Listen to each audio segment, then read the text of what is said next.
Rahmatullahi wa barakatuh. Alhamdulillah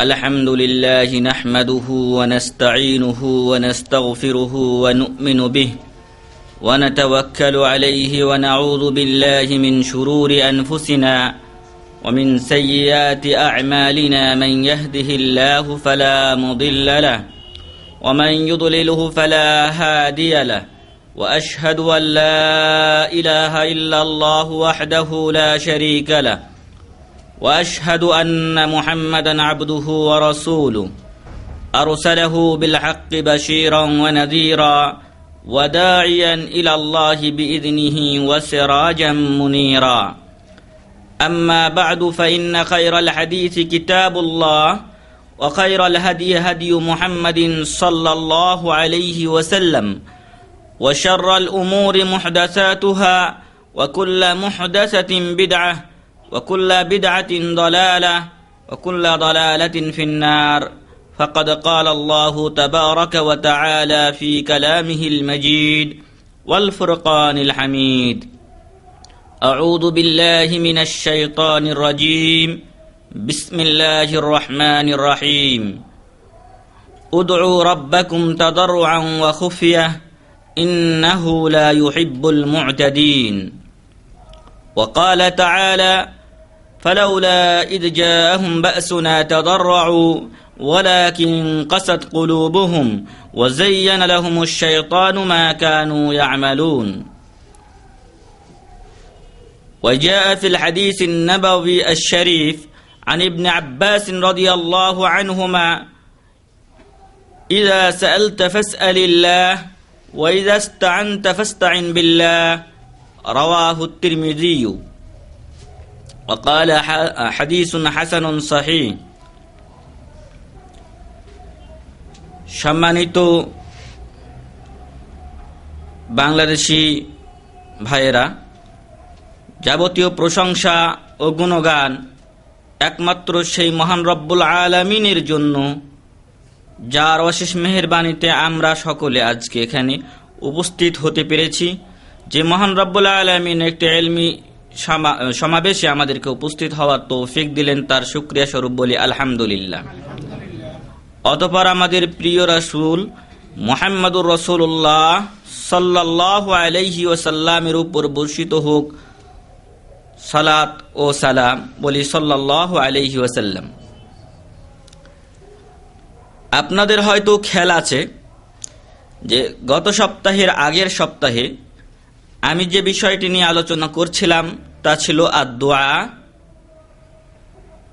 তো সেখানে বিষয়টির অর্ধেক আলোচনা করা সম্ভব হয়েছিল, বাকি কিছু আলোচনা থেকে গিয়েছিল।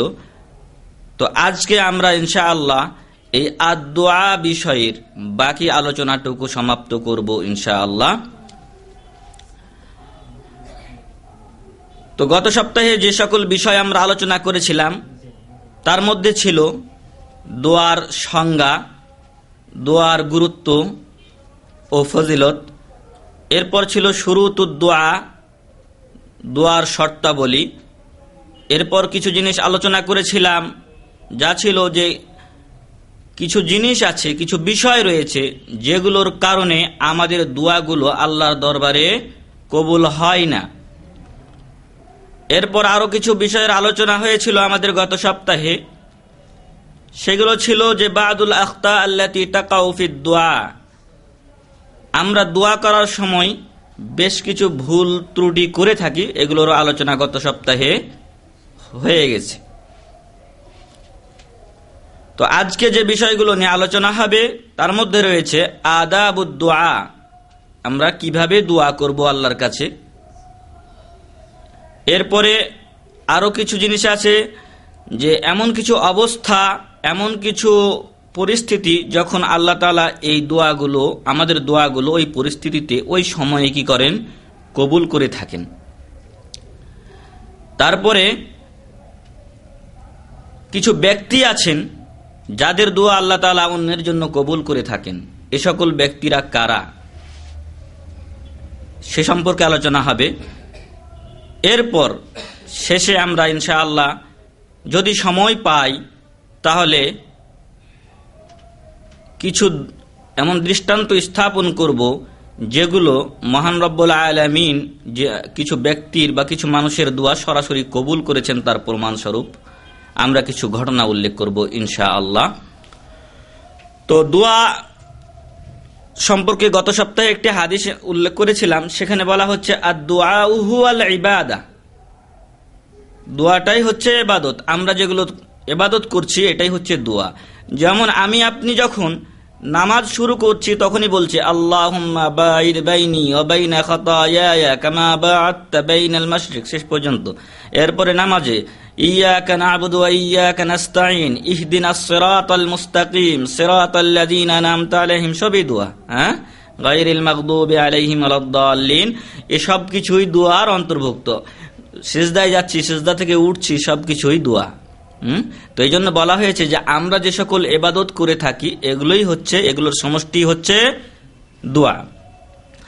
তো মহান রব্বুল আলামিন তার পবিত্র গ্রন্থ আল কোরআনুল কারীমে বলছেন যে উদউ রাব্বাকুম তাদাররুআন ওয়া খুফিয়া ইন্নাহু লা ইউহিব্বুল মু'তাদিন, তোমরা তোমাদের পালনকর্তাকে ডাকো তাদাররুআন, বিনয় ও নম্রতা সহকারে, ওয়া খুফিয়াতান, এবং গোপনে, চিল্লাচিল্লি করে নয়, ঢাকঢোল পিটিয়ে নয়, বরং গোপনে ডাকতে বলেছেন মহান রব্বুল আলামিন।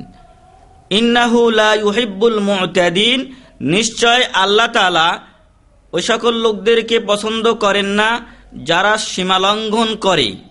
যেহেতু এর আগের আলোচনা হয়েছে দোয়া সম্পর্কে, অতএব এর অর্থ আমরা করতে পারি যে নিশ্চয় আল্লাহ তাআলা ওই সমস্ত লোকদেরকে পছন্দ করেন না যারা দোয়ার ক্ষেত্রে গিয়ে, জিকিরের ক্ষেত্রে গিয়ে সীমালঙ্ঘন করে। আমরা জানি আমাদের দেশে দোয়া নিয়ে, জিকির নিয়ে সীমালঙ্ঘন হয় কি না হয়?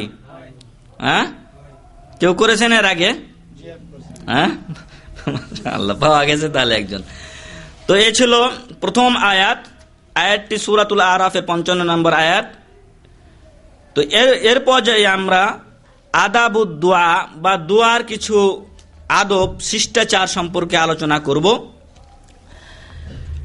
প্রথম নাম্বার হচ্ছে যে আমরা যে সকল নিয়মে, যে সকল পদ্ধতিতে দোয়া করব তার মধ্যে এক নাম্বার হচ্ছে আইয়াবদা বিহামদিল্লাহি তাআলা ওয়া ইউসাল্লি আলান নবী সাল্লাল্লাহু আলাইহি ওয়াসাল্লাম, যে সর্বপ্রথম আমি আপনি যখন দোয়া শুরু করব তখন আল্লাহর হামদ, প্রশংসা দিয়ে শুরু করতে হবে, আলহামদুলিল্লাহি রাব্বিল আলামিন অথবা এরকম কোন শব্দ দিয়ে। এরপরে হামদের সাথে সাথেই রাসূল করিম সাল্লাল্লাহু আলাইহি সাল্লামের উপর দুরূদ পাঠ করতে হবে। তারপরে যখন আমি আপনি দোয়া শেষ করব তখন ওইভাবেই দোয়া শেষ করতে হবে। আল্লাহর প্রশংসা, রাসূলের উপর দুরূদের মাধ্যমে আমার আপনার দোয়া শেষ করতে হবে। যেরকম আমরা অনেক সময় এই দোয়া দিয়ে শেষ করি, সুবহান রাব্বিকা রাব্বিল ইজ্জাতি আম্মা ইয়াসিফুন, এটা কিন্তু আল্লাহর প্রশংসা, গুণকীর্তন। ওয়া সালামুন আলাল মুরসালিন, মুরসালিন নবীদের উপর সালাম পেশ করলাম। তো এইভাবে আমাদেরকে কি করতে হবে? দোয়া শেষও করতে হবে আল্লাহর প্রশংসা এবং রাসূল করিম সাল্লাল্লাহু আলাইহি সাল্লামের উপর দুরূদ বা সালাম পাঠের মাধ্যমে। এর প্রমাণ, দলিল হচ্ছে রাসূল করিম সাল্লাল্লাহু আলাইহি ওয়াসাল্লাম দেখলেন এক ব্যক্তিকে ইউসাল্লি, সে নামাজ পড়ছে। তারপরে ফামাজ্জাদাল্লাহ ওয়া হামিদা, আল্লাহর বড়ত্ব ঘোষণা করলো এবং আল্লাহর প্রশংসা করলো ওই ব্যক্তি। ওয়া সাল্লা আলান নবী সাল্লাল্লাহু আলাইহি ওয়াসাল্লাম, এবং রাসূল করিম সাল্লাল্লাহু আলাইহি ওয়াসাল্লামের উপরে দরুদ পাঠ করলো। কোন দরুদ? আমাদের দেশের আপনারা দেখেছেন, শেখ মতিউর রহমান ভাই উনি আলোচনা করেছেন সাইদি সাহেবের ব্যাপারে, সেখানে দরুদ পাঠ করা হচ্ছে। সেই দরুদ না, বরং এ ব্যক্তি দরুদে ইব্রাহিম আলাইহিস সালাতু ওয়াস সালাম পড়েছেন। ফাকালা রাসূলুল্লাহ সাল্লাল্লাহু আলাইহি ওয়াসাল্লাম, তখন রাসূল করিম সাল্লাল্লাহু আলাইহি সাল্লাম বললেন, আইয়ুহাল মুসাল্লি, ওই মুসাল্লিকে, ওই নামাজি ব্যক্তিকে তিনি লক্ষ্য করে বলছেন যে হে মুসাল্লি, হে নামাজি ব্যক্তি, উদউ তুজাব, তুমি ডাকো, তোমার ডাকে কি করা হবে? সাড়া দেওয়া হবে। ওয়াসাল তুতা, তুমি আল্লাহর কাছে এখন কিছু চাও, তোমাকে দেওয়া হবে। তার কারণ এর আগে তিনি আল্লাহর বড়ত্ব ঘোষণা করেছেন, আল্লাহর প্রশংসা করেছেন, এবং তারপরে রাসূল করিম সাল্লাল্লাহু আলাইহি সাল্লামের উপরে দরুদ পেশ করেছেন। তাহলে আমরা যখন দোয়া করব, প্রথমে আল্লাহর প্রশংসা, পরে রাসূলের উপর দরুদ, এরপর আমার আপনার চাওয়া যত আছে সবকিছু দোয়া চাওয়ার পরে শেষে আবার আল্লাহর প্রশংসা করে, গুণকীর্তন করে এবং রাসূলের উপর দরুদ পাঠ করে আমরা দোয়া শেষ করব। এটা হলো 1 নাম্বার আদাব। হ্যাঁ, 2 নাম্বার আদ-দুআউ ফির রাখাই ওয়া শিদ্দা। আমাদের অবস্থা এমন হয়েছে যে আমাদের যখন, বেশিরভাগ লোকের অবস্থা এরকম যে বিপদ আসলে আল্লাহকে ডাকি, যখন একটা সমস্যা হয়ে যায় তখন ডাকি, কিন্তু তার আগে আমরা অনেকেই মহান রব্বুল আলামিনকে বলে ভুলে যাই। অনেকেই আল্লাহর কাছে চাই না, কিন্তু যদি তখন চাইতাম হয়তো আমার এই বিপদটা পরে আসতো না। এজন্য বলা হচ্ছে 2 নাম্বার আদাব দোয়ার যে আদ-দুআউ ফির রাখাই ওয়া শিদ্দা। আমার আপনার যখন ভালো অবস্থা থাকবে তখনও আল্লাহর কাছে দোয়া করতে হবে, আর সিদ্ধা যখন কঠিন অবস্থা হবে, যখন কোনো পরীক্ষায় পড়ে যাব, সমস্যায় পড়ে যাব, তখনও দোয়া করতে হবে। অর্থাৎ ভালো মন্দ উভয় অবস্থাতেই মহান রব্বুল আলামিনকে ডাকা দোয়ার দ্বিতীয় আদব বা নিয়ম। ক্বালা সাল্লাল্লাহু আলাইহি ওয়াসাল্লাম, রাসূল করিম সাল্লাল্লাহু আলাইহি সাল্লাম বলছেন, যে হাদিসটি আবু হুরায়রা রাদিয়াল্লাহু আনহু থেকে বর্ণিত হয়েছেন, যে মান সাররাহু আন ইয়াস্তাজিবাল্লাহু লাহু ইনদাশ শাদাইদি ওয়াল কুরব, যে ব্যক্তি খুশি হয় যে আল্লাহ তাআলা তার ডাকে সাড়া দিবেন কোন সময়, কঠিন সময়ে, ইনদাশ শাদাইদি ওয়াল কুরব, কঠিন এবং সমস্যার সময়ে, ফালইউকসিরিদ দুআ ফির রাখা, সে ব্যক্তি যেন তার সুস্থ অবস্থায়, ভালো অবস্থায় যখন সে থাকে তখন যেন বেশি বেশি আল্লাহর কাছে দোয়া করে। তাহলে আমাদেরকে উভয় অবস্থায় আল্লাহর কাছে দোয়া করতে হবে। এমনটি নয় যে আমি সমস্যায় পড়েছি তখনই আল্লাহকে ডাকবো, আর যখন সমস্যায় পড়িনি তখন ডাকবো না, এমনটি নয়। বরং উভয় অবস্থায় আল্লাহকে ডাকতে হবে।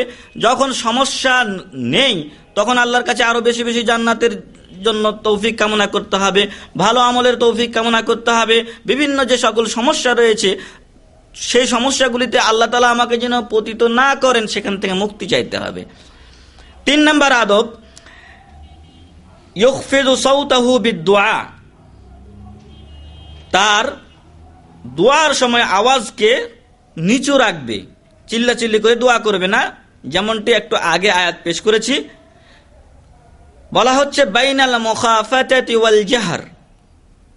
এমন নয় যে আমি চিল্লাচিল্লি করছি আবার যে কিছুই বলছি না, এমনটি না, বরং উভয়ের মধ্যস্থানে আমি আপনি আস্তে আস্তে মহান রব্বুল আলামিনকে ডাকবো।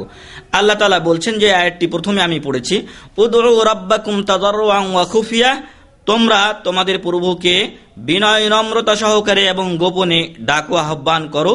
ইন্নাহু লা ইউহিব্বুল মু'তাদিন, নিশ্চয় আল্লাহ তাআলা সীমালঙ্ঘনকারীদেরকে পছন্দ করেন না।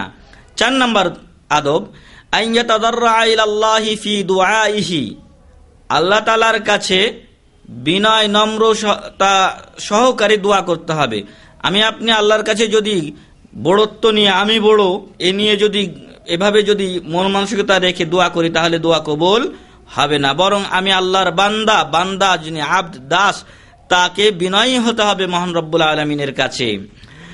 আল্লাহ তাআলা বলছেন, ফালাউলা ইয জাআহুম বাসুনা তাদাররু, যখন তাদের সমস্যা এসে যায়, তারা যখন কঠিন অবস্থাতে পড়ে যায়, তাদাররু, কেন তখন তারা বিনয় নম্র হয়ে আমার কাছে প্রার্থনা করে না।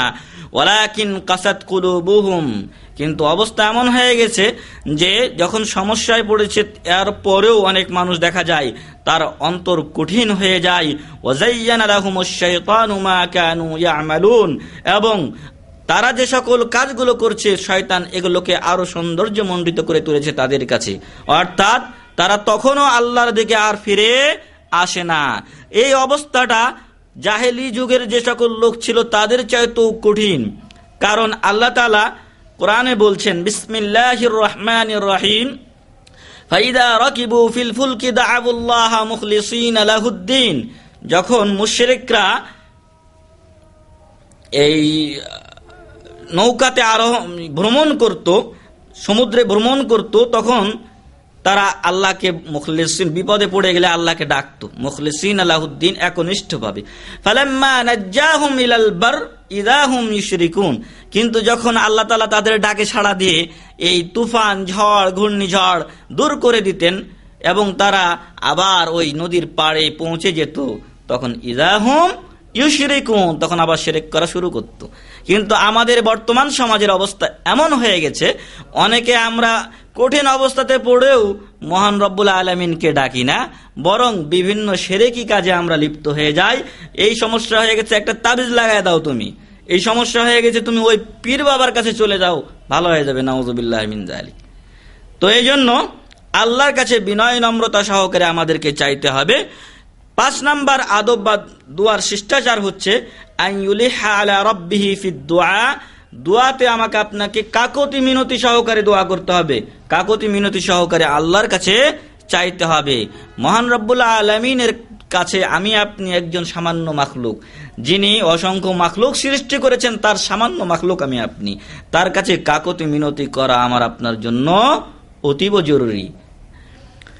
আনাস রাদিয়াল্লাহু আনহু থেকে বর্ণিত হয়েছে হাদিসে, তিনি বলছেন যে আলিযু বিয়াদাল জালালি ওয়াল ইকরাম, তোমরা কাকতি মিনতি করো আল্লাহ তাআলার কাছে ইয়াদাল জালালি ওয়াল ইকরামের মাধ্যমে, অর্থাৎ আল্লাহ তাআলার যে সকল গুণবাচক নামগুলো রয়েছে এগুলোর মাধ্যমে আমাকে আপনাকে আল্লাহর কাছে কাকতি মিনতি সহকারে চাইতে হবে। তারপর বলা হচ্ছে 6 নাম্বার আদবে ইয়াতাওয়াসসালু ইলা রাব্বিহি তাআলা বিআনওয়াইল ওয়াসাইল আল মাশরুইয়্যা। তো আমাদের দেশে বিভিন্ন ওয়াসিলা আছে, অবতাগু ইলাইহিল ওয়াসিলার বিভিন্ন ব্যাখ্যা দেশে প্রচলিত আছে, যে পীর ধরো, হ্যাঁ, বা আরেকজনকে ধরো, এইভাবে আছে। তো এই সম্পর্কে আলোচনা হচ্ছে, বলা হচ্ছে যে শরীয়ত সম্মত যে সকল ওয়াসিলা আছে সেগুলো ধরতে হবে, এটা হচ্ছে 6 নাম্বার আদব। আল্লাহ তাআলা বলছেন যে ওয়াবতাগু ইলাইহিল ওয়াসিলা, আল্লাহকে পাওয়ার জন্য তোমরা ওয়াসিলা তালাশ করো, অনুসন্ধান করো। ওয়ামানা ইবতিগাউল ওয়াসিলা, ওয়াসিলার অর্থ কি? আল্লাহ তাআলা ওয়াসিলা তালাশ করতে বললেন, এই ওয়াসিলার অর্থ হচ্ছে আই তাকাররাবু ইলাইহি, আল্লাহর কাছে তোমরা আল্লাহর নৈকট্য তোমরা লাভ করো, বিতাআতিহি, আল্লাহর অনুসরণের মাধ্যমে, আল্লাহর আনুগত্যের মাধ্যমে, ওয়াল আমালি বিমা ইউরদিহ, এবং ওই সকল কাজ করার মাধ্যমে যেগুলোতে আল্লাহ তাআলা সন্তুষ্ট হন। তাহলে আমরা ওসিলা তলব করব আল্লাহর কাছে কিসের মাধ্যমে? আল্লাহর আনুগত্যের মাধ্যমে। আর 2 নাম্বার হচ্ছে এমন সকল আমলের মাধ্যমে যেগুলোতে আল্লাহ তাআলা সন্তুষ্ট হন। 7 নাম্বার আদব হচ্ছে আল ইতিরাফু বিযামবি ওয়ান নি'মাতি হালাদ দুআ। আমি আপনি মানুষ, আমার আপনার দ্বারা গুনাহ হওয়া স্বাভাবিক, হ্যাঁ? তো আমি আপনি যখন দোয়া করব, দোয়ার সময় আমার আপনার গুনার স্বীকৃতি করতে হবে, যে হে আল্লাহ, আমি এই গুনাহ করে ফেলেছি, আমার এই গুনাহ তুমি মাফ করো। তো গুনার স্বীকৃতি আগে জ্ঞাপন করতে হবে আল্লাহর কাছে। দ্বিতীয়ত বলা হচ্ছে যে ওয়ান নি'মা, আমি আপনি মহান রব্বুল আলামিনের অসংখ্য নিয়ামত ভোগ করছি, যার একটের হিসাবও যদি দিতে যাই তাহলে আমল বরবাদ হয়ে যাবে, কৃতকর্ম যা আছে, যা উপার্জন করেছে হয়তো দুনিয়াতে, সব শেষ হয়ে যাবে, নিয়ামতের শুকরিয়া আদা করে শেষ হবে না। তাই বলা হচ্ছে যে আল্লাহ যে সকল নিয়ামত দিয়েছেন এগুলো স্বীকার করতে হবে, গুনার স্বীকৃতি এবং নিয়ামতের স্বীকৃতি করতে হবে দুয়ার অবস্থায়। যেমনটি হাদিসে এসেছে, রাসূল করিম সাল্লাল্লাহু আলাইহি ওয়াসাল্লাম বলছেন যে সাইয়্যিদুল ইস্তিগফার, বা যে সকল দোয়ার মাধ্যমে আল্লাহর কাছে ক্ষমা চাওয়া হয় তার মধ্যে সবচেয়ে বড় দোয়া হলো আল্লাহুম্মা আনতা রাব্বি। যদি কারো মুখস্থ না থাকে এই দোয়া মুখস্থ করে নিন, এটাকে বলা হয় সাইয়্যিদুল ইস্তিগফার। এখানে বলা হচ্ছে যে আল্লাহুম্মা আনতা রাব্বি, হে আল্লাহ তুমি আমার পালনকর্তা, লা ইলাহা ইল্লা আন্ত, আপনি ছাড়া কোনো সত্য মাবুদ নেই, খালাকতানি, আপনি আমাকে সৃষ্টি করেছেন, ওয়া আনা আবদুক, আমি তোমার বান্দা, ওয়া আনা আলা আহদিক, এবং আমি আপনার যে অঙ্গীকার এবং ওয়াদা রয়েছে তার উপরে রয়েছি, ওয়া ওয়াদিকা মাস্তাতাতু, আমার সামর্থ্য অনুযায়ী, আমার যতটুকু সাধ্য ততটুকু তোমাকে আমি মানার চেষ্টা করছি। আউযু বিকা মিন শাররি মা সানাতু, আমি আপনার কাছে আশ্রয় চাচ্ছি ওই সকল জিনিস থেকে যেগুলো, যে খারাপিগুলো, ওই সকল খারাপি থেকে যে খারাপিগুলো আমি করেছি। একটু আগে বললাম যে গুনার স্বীকৃতি জ্ঞাপন করতে হবে, গুনার স্বীকার করতে হবে আমাকে আপনাকে। তো এখানে প্রথমে আমি কি বললাম, আউযু বিকা মিন শাররি মা সানাতু, আমি যে সকল খারাপিগুলো করেছি, আমার দ্বারা যে সকল খারাপ কাজ সম্পাদিত হয়েছে, সে সকল খারাপ কাজ থেকে আমি আপনার কাছে আশ্রয় চাচ্ছি, মুক্তি চাচ্ছি। আবুউ লাকা বিনিমাতিকা আলাই, এবং আমার উপর আপনি যে সকল নিয়ামত দিয়েছেন এই নিয়ামতগুলো আমি স্বীকার করছি। ওয়া আবুউ বিযামবি, সাথে সাথে আমার গুনাহরও স্বীকৃতি জ্ঞাপন করছি। ফাগফিরলি ফাইন্নাহু লা ইয়াগফিরুয যুনুবা ইল্লা আনত, অতএব হে রব্বুল আলামিন আপনি আমাকে ক্ষমা করে দিন, কেননা আপনি ছাড়া কেউ গুনাহ ক্ষমাকারী নেই, আপনি ছাড়া আর অন্য কেউ ক্ষমা করতে পারে না। ক্বালা ওয়া মান ক্বালাহা মিনান নাহার, রাসূল করিম সাল্লাল্লাহু আলাইহি সাল্লাম বলছেন, যে ব্যক্তি এই দোয়া পড়বে দিনে, মুকিনান বিহা, এর প্রতি আস্থাশীল হয়ে দৃঢ় বিশ্বাস যদি থাকে তার এই দোয়ার প্রতি, ফামাতা মিন ইয়াউমিহি ক্বাবলা আন ইউমসিয়া ফাহুয়া মিন আহলিল জান্নাহ, সুবহানাল্লাহি ওয়া বিহামদিহি, সে যদি ওই দিনে মারা যায়, ক্বাবলা আন ইউমসিয়া, সন্ধ্যা, মাসাউন মানে সন্ধ্যা, সন্ধ্যা হওয়ার আগে, রাত্রি আসার আগে যদি ওই দিনে সে মারা যায়, তাহলে ফাহুয়া মিন আহলিল জান্নাহ, সে ব্যক্তি জান্নাতি। সুবহানাল্লাহি ওয়া বিহামদিহি। ওয়ামান ক্বালাহা মিনাল লাইল, যে ব্যক্তি রাত্রে এই দোয়া পড়বে, ওয়া হুয়া মুকিনুন বিহা, এর প্রতি সে দৃঢ় বিশ্বাসী আস্থাশীল, ফামাতা ক্বাবলা আন ইউসবিহা, সকাল হওয়ার আগে সে সেই রাত্রেই মারা গেল, ফাহুয়া মিন আহলিল জান্নাহ, সে ব্যক্তিও জান্নাতি। সুবহানাল্লাহি ওয়া বিহামদিহি। এটা হচ্ছে আল্লাহ তাআলার একটা বড় নিয়ামত, যে এই দোয়াটা পড়ার ফলেই যদি আমি আপনি এই প্রতি আস্থাশীল হয়, তো ইনশাআল্লাহ আমি আপনি জান্নাতি হব। আল্লাহ তাআলা আমাদেরকে জান্নাতীদের অন্তর্ভুক্ত করুন, আমিন। এরপরে 8 নম্বর আদব বা শিষ্টাচার হচ্ছে আদমু তাকাল্লুফুস সাজঈ ফিদ দুআ, দোয়া ছন্দ মিলিয়ে পদ্যের আকারে দোয়া করাটা নিষেধ। সংক্ষিপ্ত করছি কারণ আরো অনেক বিষয় রয়ে গেছে, সময় হয়তো তখন আর পাবো না শেষে। 10 নাম্বার হচ্ছে, না সরি 9 নাম্বার হচ্ছে আদ-দুআউ সালাসা, যে দোয়াগুলো আমি আপনি করব সেই দোয়াগুলিকে 3 বার করে বলাটা হচ্ছে মুস্তাহাব। রাসূল করিম সাল্লাল্লাহু আলাইহি ওয়াসাল্লাম এটা করতেন। যেমন তিনি দোয়া করেছেন, আল্লাহুম্মা আলাইকা বিকুরাইশিন সালাসা মাররাতিন, যখন তিনি কুরাইশের উপরে বদদোয়া করেছিলেন তখন তিনি আল্লাহুম্মা আলাইকা বিকুরাইশিন এই দোয়া 3 বার পড়েছিলেন। 10 নাম্বার শিষ্টাচার হচ্ছে ইস্তিকবালুল কিবলা, কিবলাকে সামনে রাখা। 11 নাম্বার হচ্ছে রফুল ইয়াদাইনি বিদ-দুআ, দোয়ার সময় 2 হাত উত্তোলন করা। হাদিসে এসেছে আন সালমান রাদিয়াল্লাহু আনহু, সালমান রাদিয়াল্লাহু আনহু থেকে বর্ণিত, তিনি বলছেন, ক্বালা রাসূলুল্লাহ সাল্লাল্লাহু আলাইহি ওয়াসাল্লাম ইন্না রাব্বাকুম তাবারাকা ওয়া তাআলা, যে নিশ্চয় রাসূল করিম সাল্লাল্লাহু আলাইহি ওয়াসাল্লাম বলেছেন, ইন্না রাব্বাকুম, নিশ্চয় তোমাদের পালনকর্তা, হাইয়ুন কারীমুন, তিনি অত্যন্ত সম্মানিত এবং লজ্জাশীল। ইয়াস্তাহি মিন আবদিহি, তিনি লজ্জাবোধ করেন তার বান্দার ক্ষেত্রে, ইযা রাফা ইয়াদাইহি ইলাইহি, যখন বান্দা তার 2 হাতকে মহান রব্বুল আলামিনের দিকে উত্তোলন করে, আইয়ারুদ্দাহুমা সিফরা, সিফর মানে শূন্য, জিরো, খালি হাতে, শূন্য হাতে ফিরিয়ে দিতে লজ্জাবোধ করেন মহান রব্বুল আলামিন। তাহলে আমি আপনি যখন দোয়া করব, তো দোয়ার অন্যতম একটা আদব হলো যে মহান রব্বুল আলামিনের কাছে হাত তুলে দোয়া করতে হবে। 12 নম্বর শিষ্টাচার হচ্ছে আল ওযুউ ক্বাবলা দুআই ইন তায়াসসারা, যদি আপনার সম্ভব হয় তাহলে দোয়ার পূর্বে ওযু করে নেবেন। এখানে একটা লম্বা ঘটনা উল্লেখ করা হয়েছে হাদিসের, সংক্ষেপে বলছি। আবু মুসা আশআরী রাদিয়াল্লাহু আনহু একজন বড় সাহাবীদের অন্তর্ভুক্ত ছিলেন। তিনি বলছেন যে যখন রাসূল করিম সাল্লাল্লাহু আলাইহি ওয়াসাল্লাম হুনাইনের যুদ্ধ থেকে খালি হলেন, হুনাইনের যুদ্ধ যখন শেষ হয়ে গেল, তখন আবু আমির রাদিয়াল্লাহু আনহুকে তিনি পাঠালেন আওতাস গোত্রের দিকে, বা আওতাস নামক এক স্থানে, সেখানে যুদ্ধ করার জন্য পাঠালেন। তো সেখানে আবু আমির রাদিয়াল্লাহু আনহু হাঁটুতে ব্যথা পেলেন, তীর তার নিক্ষিপ্ত হলো হাঁটুতে। তো এই তীর যখন তার টানা হলো, তো ওখান থেকে কিছু পানি বের হওয়ার ফলে তিনি প্রায় মৃত্যু অবস্থায় চলে আসলেন, বা মৃত্যু তার ঘনিয়ে আসলো। এখন তার মনে হচ্ছে যে আমি আর বাঁচবো না।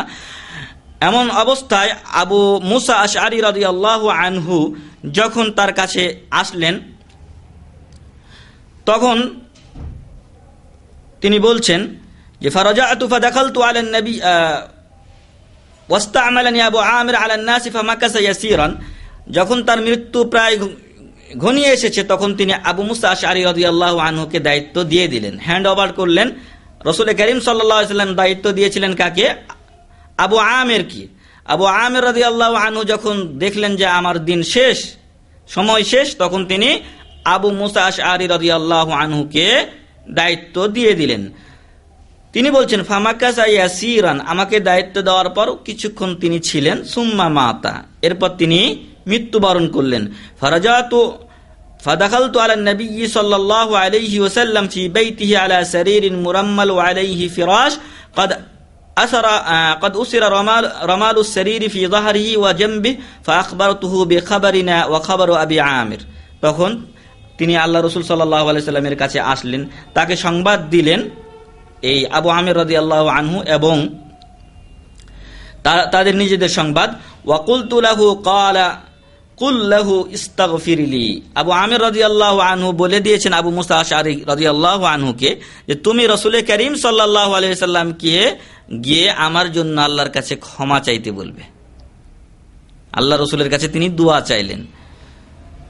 তো তিনি এসে বললেন যে আবু আমির রাদিয়াল্লাহু আনহু আমাকে বলেছেন যে আপনি যেন তার জন্য কি করেন? দোয়া করেন ক্ষমার। ফাদাআ রাসূলুল্লাহ সাল্লাল্লাহু আলাইহি ওয়াসাল্লাম বিমাইন। তখন রাসূল করিম সাল্লাল্লাহু আলাইহি ওয়াসাল্লাম পানি নিয়ে আসতে বললেন। ফাতাওয়াদ্দা মিনহু, তিনি সেখান থেকে কি করলেন? ওযু করলেন। সুম্মা রাফা ইয়াদাইহি ফাকাল, এরপর তিনি দুই হাত উত্তোলন করে বললেন আল্লাহুম্মা গফির লিউবাইদ বিন আমির, হে আল্লাহ তুমি উবাইদ বিন আমিরকে অর্থাৎ আবু আমিরকে কি করো? ক্ষমা করো। ওয়া রাআইতু বায়াদা ইবতাইহি, আর আমি তার বগলের শুভ্রতা বা সাদা অংশ কি করলাম? দেখতে পেলাম, অর্থাৎ খুব উঁচু করে তিনি হাত তুলেছিলেন। সুম্মা কালা, এরপর তিনি বললেন আল্লাহুম্মা জাআলহু ইয়াউমাল কিয়ামাতি ফাওকা কাসীরিন মিন খালকিকা ওয়া মিনান নাস, হে আল্লাহ কিয়ামতের দিন আবু আমিরকে তুমি তোমার অনেক সৃষ্টির উপরে এবং অনেক মানুষের উপরে স্থান দিও এবং মর্যাদা দান করিও। ফাকুলতু, সাহাবাদের কিছু ঘটনা উল্লেখ হলে বা পড়লে মাঝে মাঝে আশ্চর্যান্বিত হতে হয়, মাঝে মাঝে হাসি আসে। তারা ভালোর পথে, কল্যাণের পথে অত্যন্ত অগ্রগামী ছিলেন। এখন আবু মুসা আশআরী রাদিয়াল্লাহু আনহু শুনতে পেলেন যে তিনি দোয়া করলেন কার জন্য? আবু আমির রাদিয়াল্লাহু আনহুর জন্য। তখন তিনি বলছেন ফাকুলতু, আমি বললাম ওয়ালিয়া ইয়া রাসূলুল্লাহ, আল্লাহ রাসূল সাল্লাল্লাহু আলাইহি সাল্লাম আমার জন্য একটু দোয়া করেন আপনি। আবু আমির রাদিয়াল্লাহু আনহুর জন্য দোয়া করলেন যখন, আমার জন্য একটু করেন। ফাস্তাগফারা, তখন আল্লাহ রাসূল সাল্লাল্লাহু আলাইহি সাল্লাম আবু মুসা আশআরী রাদিয়াল্লাহু আনহুর জন্য দোয়া করলেন, ক্ষমা চাইলেন আল্লাহর কাছে। ফাকালা, তিনি বললেন আল্লাহুম্মা গফির লি আব্দুল্লাহ ইবনে কাইস যামবাহু। আবু মুসা আশআরী রাদিয়াল্লাহু আনহুর মূল নাম হচ্ছে আব্দুল্লাহ বিন কাইস। তো তিনি বললেন যে হে আল্লাহ, আব্দুল্লাহ বিন কাইসের অর্থাৎ আবু মুসা আশআরী রাদিয়াল্লাহু আনহুর গুনাহগুলি তুমি ক্ষমা করে দাও, মাফ করে দাও। ওয়া আদখিলহু ইয়াউমাল কিয়ামাতি মুদখালান কারীমা, আর কিয়ামতের দিন তাকে সম্মানিত স্থানে প্রবেশ করাও। তাহলে এখান থেকে আমরা যেটা প্রমাণ পেলাম সেটা হচ্ছে যে যদি দোয়া করতে চাই তাহলে সম্ভব হলে ওযু করে নিতে হবে দোয়ার পূর্বে। তারপরে 13 নম্বর আদব বা শিষ্টাচার হচ্ছে আল বুকাউ ফি দুআই মিন খাশিয়াতিল্লাহ, আল্লাহর ভয়ে দোয়ার মাঝে ক্রন্দন করা। এখানে বলা হয়েছে যে হযরত ঈসা আলাইহিস সালাতু ওয়াস সালাম এবং ইব্রাহিম আলাইহিস সালাতু ওয়াস সালাম তার কওমের জন্য দোয়া করেছিলেন। ইব্রাহিম আলাইহিস সালাতু ওয়াস সালাম বলছেন যে তার কথাটা মহান রব্বুল আলামিন কোরআনে উল্লেখ করছেন যে রব্বি ইন্নাহুন্না আদলালনা কাসীরাম মিনান নাস ফামান তাবিআনি ফাইন্নাহু মিন্নি, যে যারা কাফের, যারা মুশরিক, যারা বেদিন, তারা অনেক মানুষকে পথ ভ্রষ্ট করে দিয়েছে। ফামান তাবিআনি ফাইন্নাহু মিন্নী, অতএব যে ব্যক্তি আমার অনুসরণ করে সে আমার অন্তর্ভুক্ত। আর ঈসা আলাইহিস সালাতু ওয়াস সালাম সম্পর্কে বলা হচ্ছে, তিনি তার কওমের ব্যাপারে বলছেন, ইন তুআযিবহুম, হে আল্লাহ তুমি যদি আমার কওমকে শাস্তি দাও, ফাইন্নাহুম ইবাদুক, তাহলে তারা তোমার কি বান্দা, তোমার বান্দাকে যদি তুমি শাস্তি দাও তাহলে আমাদের আর করার কিছু নেই। হ্যাঁ, ওয়া ইন তাগফির লাহুম, আর যদি আপনি তাদেরকে ক্ষমা করে দেন, ফাইন্নাকা আনতাল আজিজুল হাকিম, তাহলে আপনি অত্যন্ত পরাক্রমশালী, আজিজ পরাক্রমশালী, আল হাকিম মানে সবচেয়ে বড় বিচারক। অর্থাৎ যদি আপনি ক্ষমা করে দেন তাহলে এটা হবে আপনার গুণ, আর যদি তাদেরকে শাস্তি দেন তাহলে আপনি শাস্তি দিতে পারেন, এটা আপনার ন্যায় বিচারের শামিল। তো আল্লাহ রসুল সাল্লাল্লাহু আলাইহি সাল্লাম এগুলো উল্লেখ করলেন। উল্লেখ করার পরে বললেন, ফারাফা ইয়াদাই, তার দুই হাত আকাশের দিকে উত্তোলন করে বলছেন যে আল্লাহুম্মা উম্মতি উম্মতি ওয়াবাকা, তিনি তার উম্মাত বলে স্মরণ করলেন এবং কেঁদে ফেললেন। তাহলে কাদার দলিল আমরা এখান থেকে পেলাম। তো দোয়ার অন্যতম আদব হচ্ছে যে দোয়াতে আল্লাহর ভয়ে কাদা। কারণ আমি আপনি জানি না কি আমল করেছি, এই আমল দিয়ে কি মহান রব্বুল আলামিনের কাছে আমার আপনার মুক্তির উপায় আছে? হয়তোবা আল্লাহ মুক্তি দিতেও পারেন, এবং আল্লাহ না করুন হয়তোবা তার কাছে আমার আপনার আমল যথেষ্ট নাও হতে পারে। এই জন্য জাহান্নামের ভয়ে আল্লাহর কাছে দোয়ার মাঝে কাঁদতে হবে।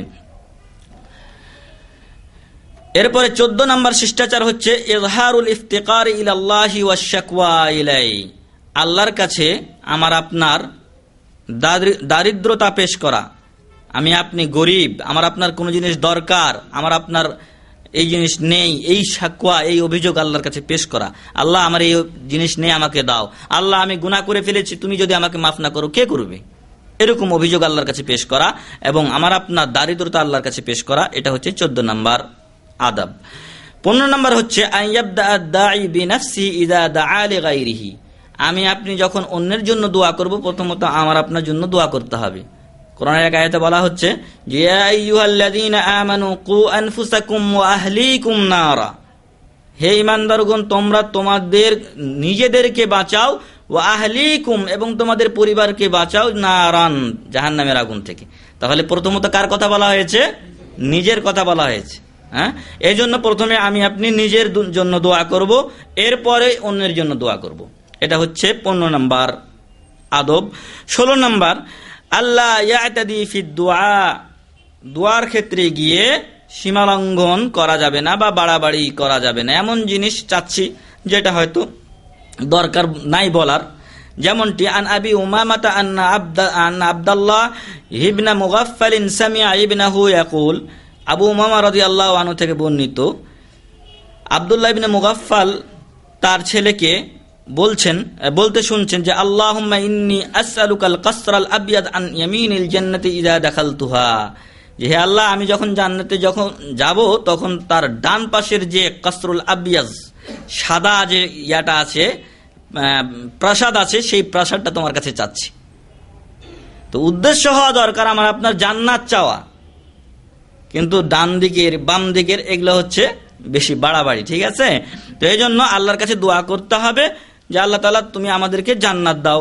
ফাকালা, তিনি তখন বললেন যে এই বুনাই, হে আমার সন্তান, সালিল্লাহাল জান্নাহ, আল্লাহর কাছে তুমি জান্নাত চাও, ওয়া তাআওয়াদ বিল্লাহি মিনান নার, আর জাহান্নাম থেকে মুক্তি চাও।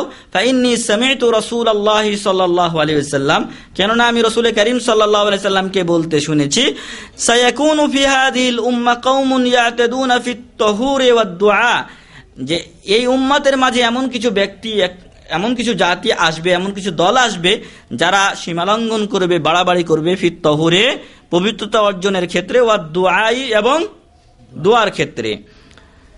এরপরে 17 নম্বর শিষ্টাচার হচ্ছে আত-তাওবাতু ওয়া রাদ্দুল মাযালিম, যদি আমি আপনি কোনো গুনাহ করে থাকি সেখান থেকে তওবা করতে হবে।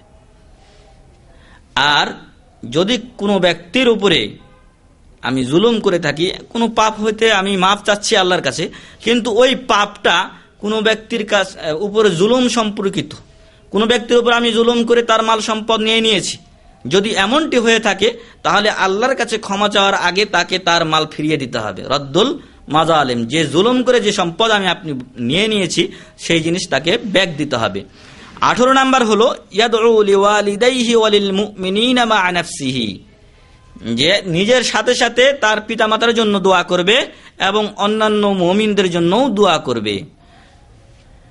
এরপর 19 নাম্বার হচ্ছে লা ইয়াসআলু ইল্লাল্লাহ ওয়াহদা, আল্লাহ ছাড়া অন্য কারো কাছে যেন প্রার্থনা না করে। আর প্রার্থনা অন্যর কাছে যদি করা হয় তাহলে তো সেটা শিরকের অন্তর্ভুক্ত হবে। বলা হচ্ছে রাসূল করিম সাল্লাল্লাহু আলাইহি সাল্লাম বলছেন ইযা সাআলতা ফাসআলিল্লাহ, যখন তুমি চাইবে তখন আল্লাহর কাছে চাইবে। ওয়া ইযা ইসতাআনতা ফাসতাইন বিল্লাহ, আর যখন সহযোগিতা বা সাহায্য কামনা করবে তখন আল্লাহর কাছেই সাহায্য কামনা করবে। 20 নাম্বার হুজুরুল কলব, আমার আপনার দোয়াতে মন থাকতে হবে। এমন না যে আমি আপনি দোয়া করছি কিন্তু কি চাচ্ছি নিজেরই হয়তো খেয়াল নাই। যদি এমনটি হয় তাহলে রাসূল করিম সাল্লাল্লাহু আলাইহি সাল্লাম বলছেন যে উদউল্লাহ ওয়া আনতুম মুকিনুনা বিল ইজাবাহ, তোমরা আল্লাহকে ডাকো এই বিশ্বাস নিয়ে যে আল্লাহ অবশ্যই আমার ডাকে সাড়া দিবেন। ওয়া আলামু, এবং জেনে রাখো যে আন্নাল্লাহ, নিশ্চয় আল্লাহ তাআলা লা ইস্তাজিবু দুআআম মিন কলবিন গাফিলিন ওয়ালাহিন, যে অন্তর গাফেল অবস্থায় তার দোয়া করার মধ্যে গুরুত্ব না থাকে এমন অবস্থায় দোয়া করে, ওই দোয়া আল্লাহ তাআলা সাড়া দেন না, ওই দোয়া আল্লাহ তাআলা গ্রহণ করেন না। 21 নাম্বার হচ্ছে ইস্তিহবাবুল ইতিয়ানি বিজাওয়ামি'id দুআ, এমন কিছু দোয়া করতে হবে যে দোয়াগুলো অল্প কথা কিন্তু ব্যাপক অর্থ বহন করে। যেমন কোরআনুল কারীমে বলা হয়েছে রব্বানা আতিনা ফিদ দুনিয়া হাসানাহ ওয়া ফিল আখিরাতি হাসানাতাও ওয়া কিনা আযাবান নার। ছোট্ট শব্দ কিন্তু অর্থ ব্যাপক। যদি আমরা দুনিয়াতে হাসানা পাই তাহলে দুনিয়াতে ভালোভাবে জীবনযাপন করতে পারবো। প্রথমে অংশে বলা হয়েছে রব্বানা আতিনা ফিদ দুনিয়া হাসানা, দুনিয়াতে আমাদেরকে কল্যাণ দান করো। ওয়া ফিল আখিরাতি হাসানা, পরকালে কল্যাণ দান করো। ওয়া কিনা আযাবান নার, আর জাহান্নামের আগুন থেকে আমাদেরকে বাঁচাও। তো এই ছোট্ট 3টি শব্দ, যে দুনিয়াতে ভালো দাও, পরকালে ভালো দাও এবং জাহান্নামের অগ্নি থেকে বাঁচাও, যদি এই 3টা দোয়াই কবুল হয়ে যায় আমাদের, তা আর কি লাগবে। এই জন্য বলা হয়েছে যে এমন কিছু দোয়া আমাদেরকে করতে হবে যেগুলো হয়তো স্বল্প, ইস্তেহবাব মুস্তাহাব, এভাবে দোয়া করাটা ভালো, উত্তম। আপনি আপনার ভাষায়ও দোয়া করতে পারেন আল্লাহর কাছে, কিন্তু ব্যাপক খালি দোয়া বলে যাচ্ছে, একবার বলছে এটা একবার বলছে এটা, এরকম না করে যেগুলো হচ্ছে স্বল্প কথায় ব্যাপক অর্থবোধক দোয়া আছে এগুলো মাধ্যমে দোয়া করাটা ভালো। তারপর 22 নম্বর শিষ্টাচার বলা হচ্ছে খতমুদ দুআই বিমা ইউনাসিবু তলাবুদ দাঈ, যে আমি আপনি আল্লাহর কাছে কোনো কিছু হয়তো চাচ্ছি, হে আল্লাহ আমাকে সন্তান দাও, তো এরূপ একটি নাম আল্লাহর ওই স্থানে সেট করা। আল্লাহর কাছে রহমত চাচ্ছি, তো রহমান রহিম নামটা তখন সেট করতে হবে, যেটা গত সপ্তাহে হয়তো আলোচনায় এসেছিল আমার, যে ইয়া রহমানু ইরহামনি, হে দয়ালু আমাকে দয়া করো, এমনটি আর কি। তো কেন এটা আমি আপনি করব, বলা হচ্ছে ওয়াযালিকা আবলাগু ফিদ দুআই ওয়া আজমা আলা, তাহলে এভাবে দোয়া করলে দোয়া কবুলের আশা বেশি থাকে। যেমন আল্লাহ তাআলা বলছেন রব্বানা লা তুযিগ কুলুবানা বা'দা ইয হাদাইতানা ওয়া হাব লানা মিন লাদুনকা রাহমা ইন্নাকা আনতাল ওয়াহ্হাব। শেষের অংশে বলা হলো যে আপনার পক্ষ থেকে আমাদেরকে আপনি রহমত দান করুন, ইন্নাকা আনতাল ওয়াহ্হাব, যেহেতু দান করার কথা বলা হয়েছে সেহেতু শেষে বলা হচ্ছে ইন্নাকা আনতাল ওয়াহ্হাব, নিশ্চয় আপনি মহান দাতা। এভাবে আমাদেরকে দোয়া করতে হবে। শেষ শিষ্টাচার এবং শেষ আদব হচ্ছে তাকদীমুল আমালুস সালিহা বাইনা ইয়াদাইদ দুআ, আমি আপনি দোয়া করার আগে কিছু ভালো কাজ করা, যেরকম নামাজের পরে দোয়া করলাম, অথবা জাকাত আদা করলাম, এরপরে দোয়া করলাম যে হে আল্লাহ আমি তোমার নির্ধারিত জাকাত আদা করলাম, তুমি আমার মালগুলিকে পবিত্র রাখো, এর বিনিময়ে তুমি আমাকে জান্নাতবাসী করো, জাহান্নাম থেকে মুক্তি দাও, এভাবে দোয়া করতে পারি। এরপরে যে বিষয়টি গেল আমাদের মোট 23টি দোয়ার আদব বা শিষ্টাচার, এভাবে আমাদেরকে দোয়া করতে হবে।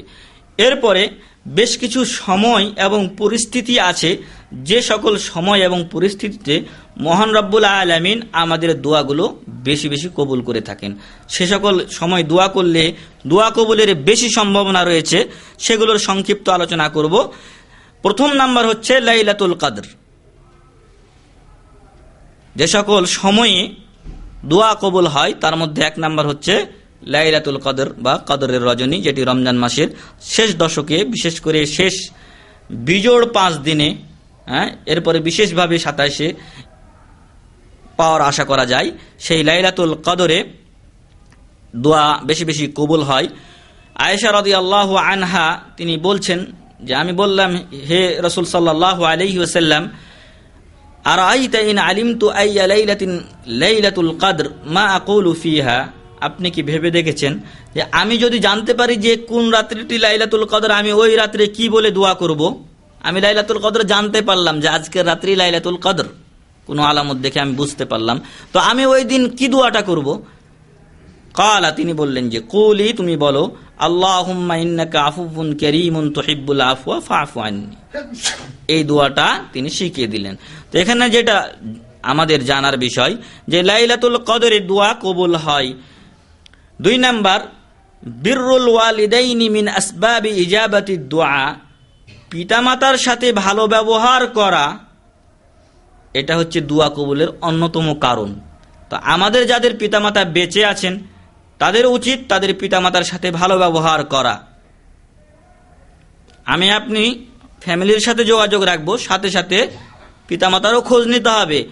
10 মিনিট যদি ফ্যামিলির সাথে কথা বলি তাহলে 2 মিনিট তো পিতামাতার সাথে বলতে পারবো। এই জন্য আমি আপনি যখনই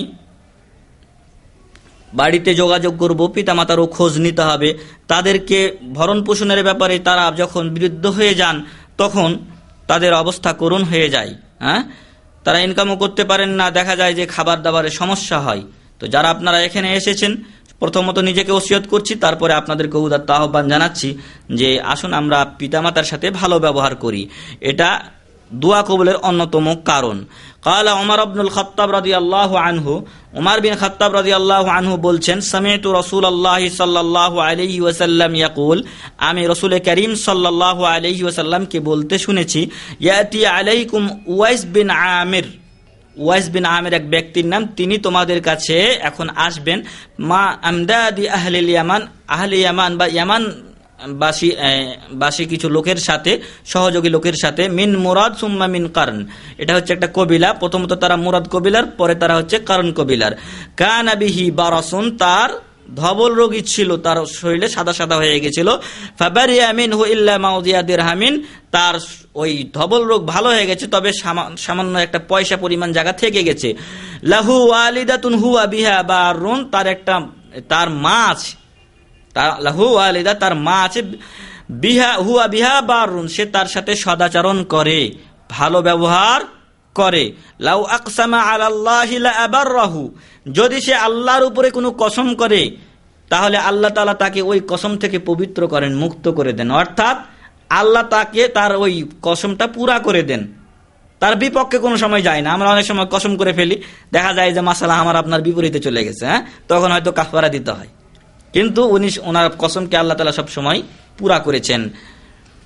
ফাইন ইসতাতা'তা আন ইস্তাগফিরা লাকা ফাফআল, অতএব হে ওমর বিন খাত্তাব রাদিয়াল্লাহু আন, যদি তুমি পারো তাহলে আন ইস্তাগফিরা লাকা ফাফআল, সে তোমার জন্য ক্ষমা চাইবে আল্লাহর কাছে, তাহলে তুমি সেটা তার দ্বারা করিয়ে নাও, তাকে বলো তোমার জন্য যেন সে আল্লাহর কাছে ক্ষমা চায়। তাহলে এই ব্যক্তির উওয়াইস বিন আমিরের গুণ হলো কি, সে তার মাতার সাথে, সে তার মার সাথে ভালো ব্যবহার করে, আর এই জন্য আল্লাহ তার কসম পূরণ করেন।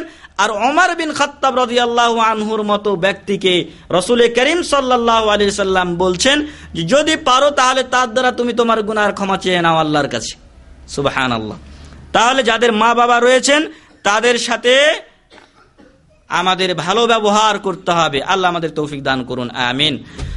3 নাম্বার হচ্ছে দুবুরাস সালাওয়াতিল মাকতুবা, ফরজ নামাজের পরে আল্লাহ তাআলা দোয়া কবুল করে থাকেন। আবু উমামা আল বাহিলি রাদিয়াল্লাহু আনহু থেকে বর্ণিত, তিনি বলছেন রাসূল করিম সাল্লাল্লাহু আলাইহি ওয়াসাল্লাম কি বলা হলো, আইয়ুদ দুআই আসমা, কোন দোয়া আল্লাহ সবচেয়ে বেশি শুনে থাকেন, কবুল করে থাকেন। কালা, তিনি বললেন জাওফুল লাইলিল আখির, শেষ রাত্রে, ওয়া দুবুরাস সালাওয়াত আল মাকতুবাত, এবং ফরজ নামাজের শেষে।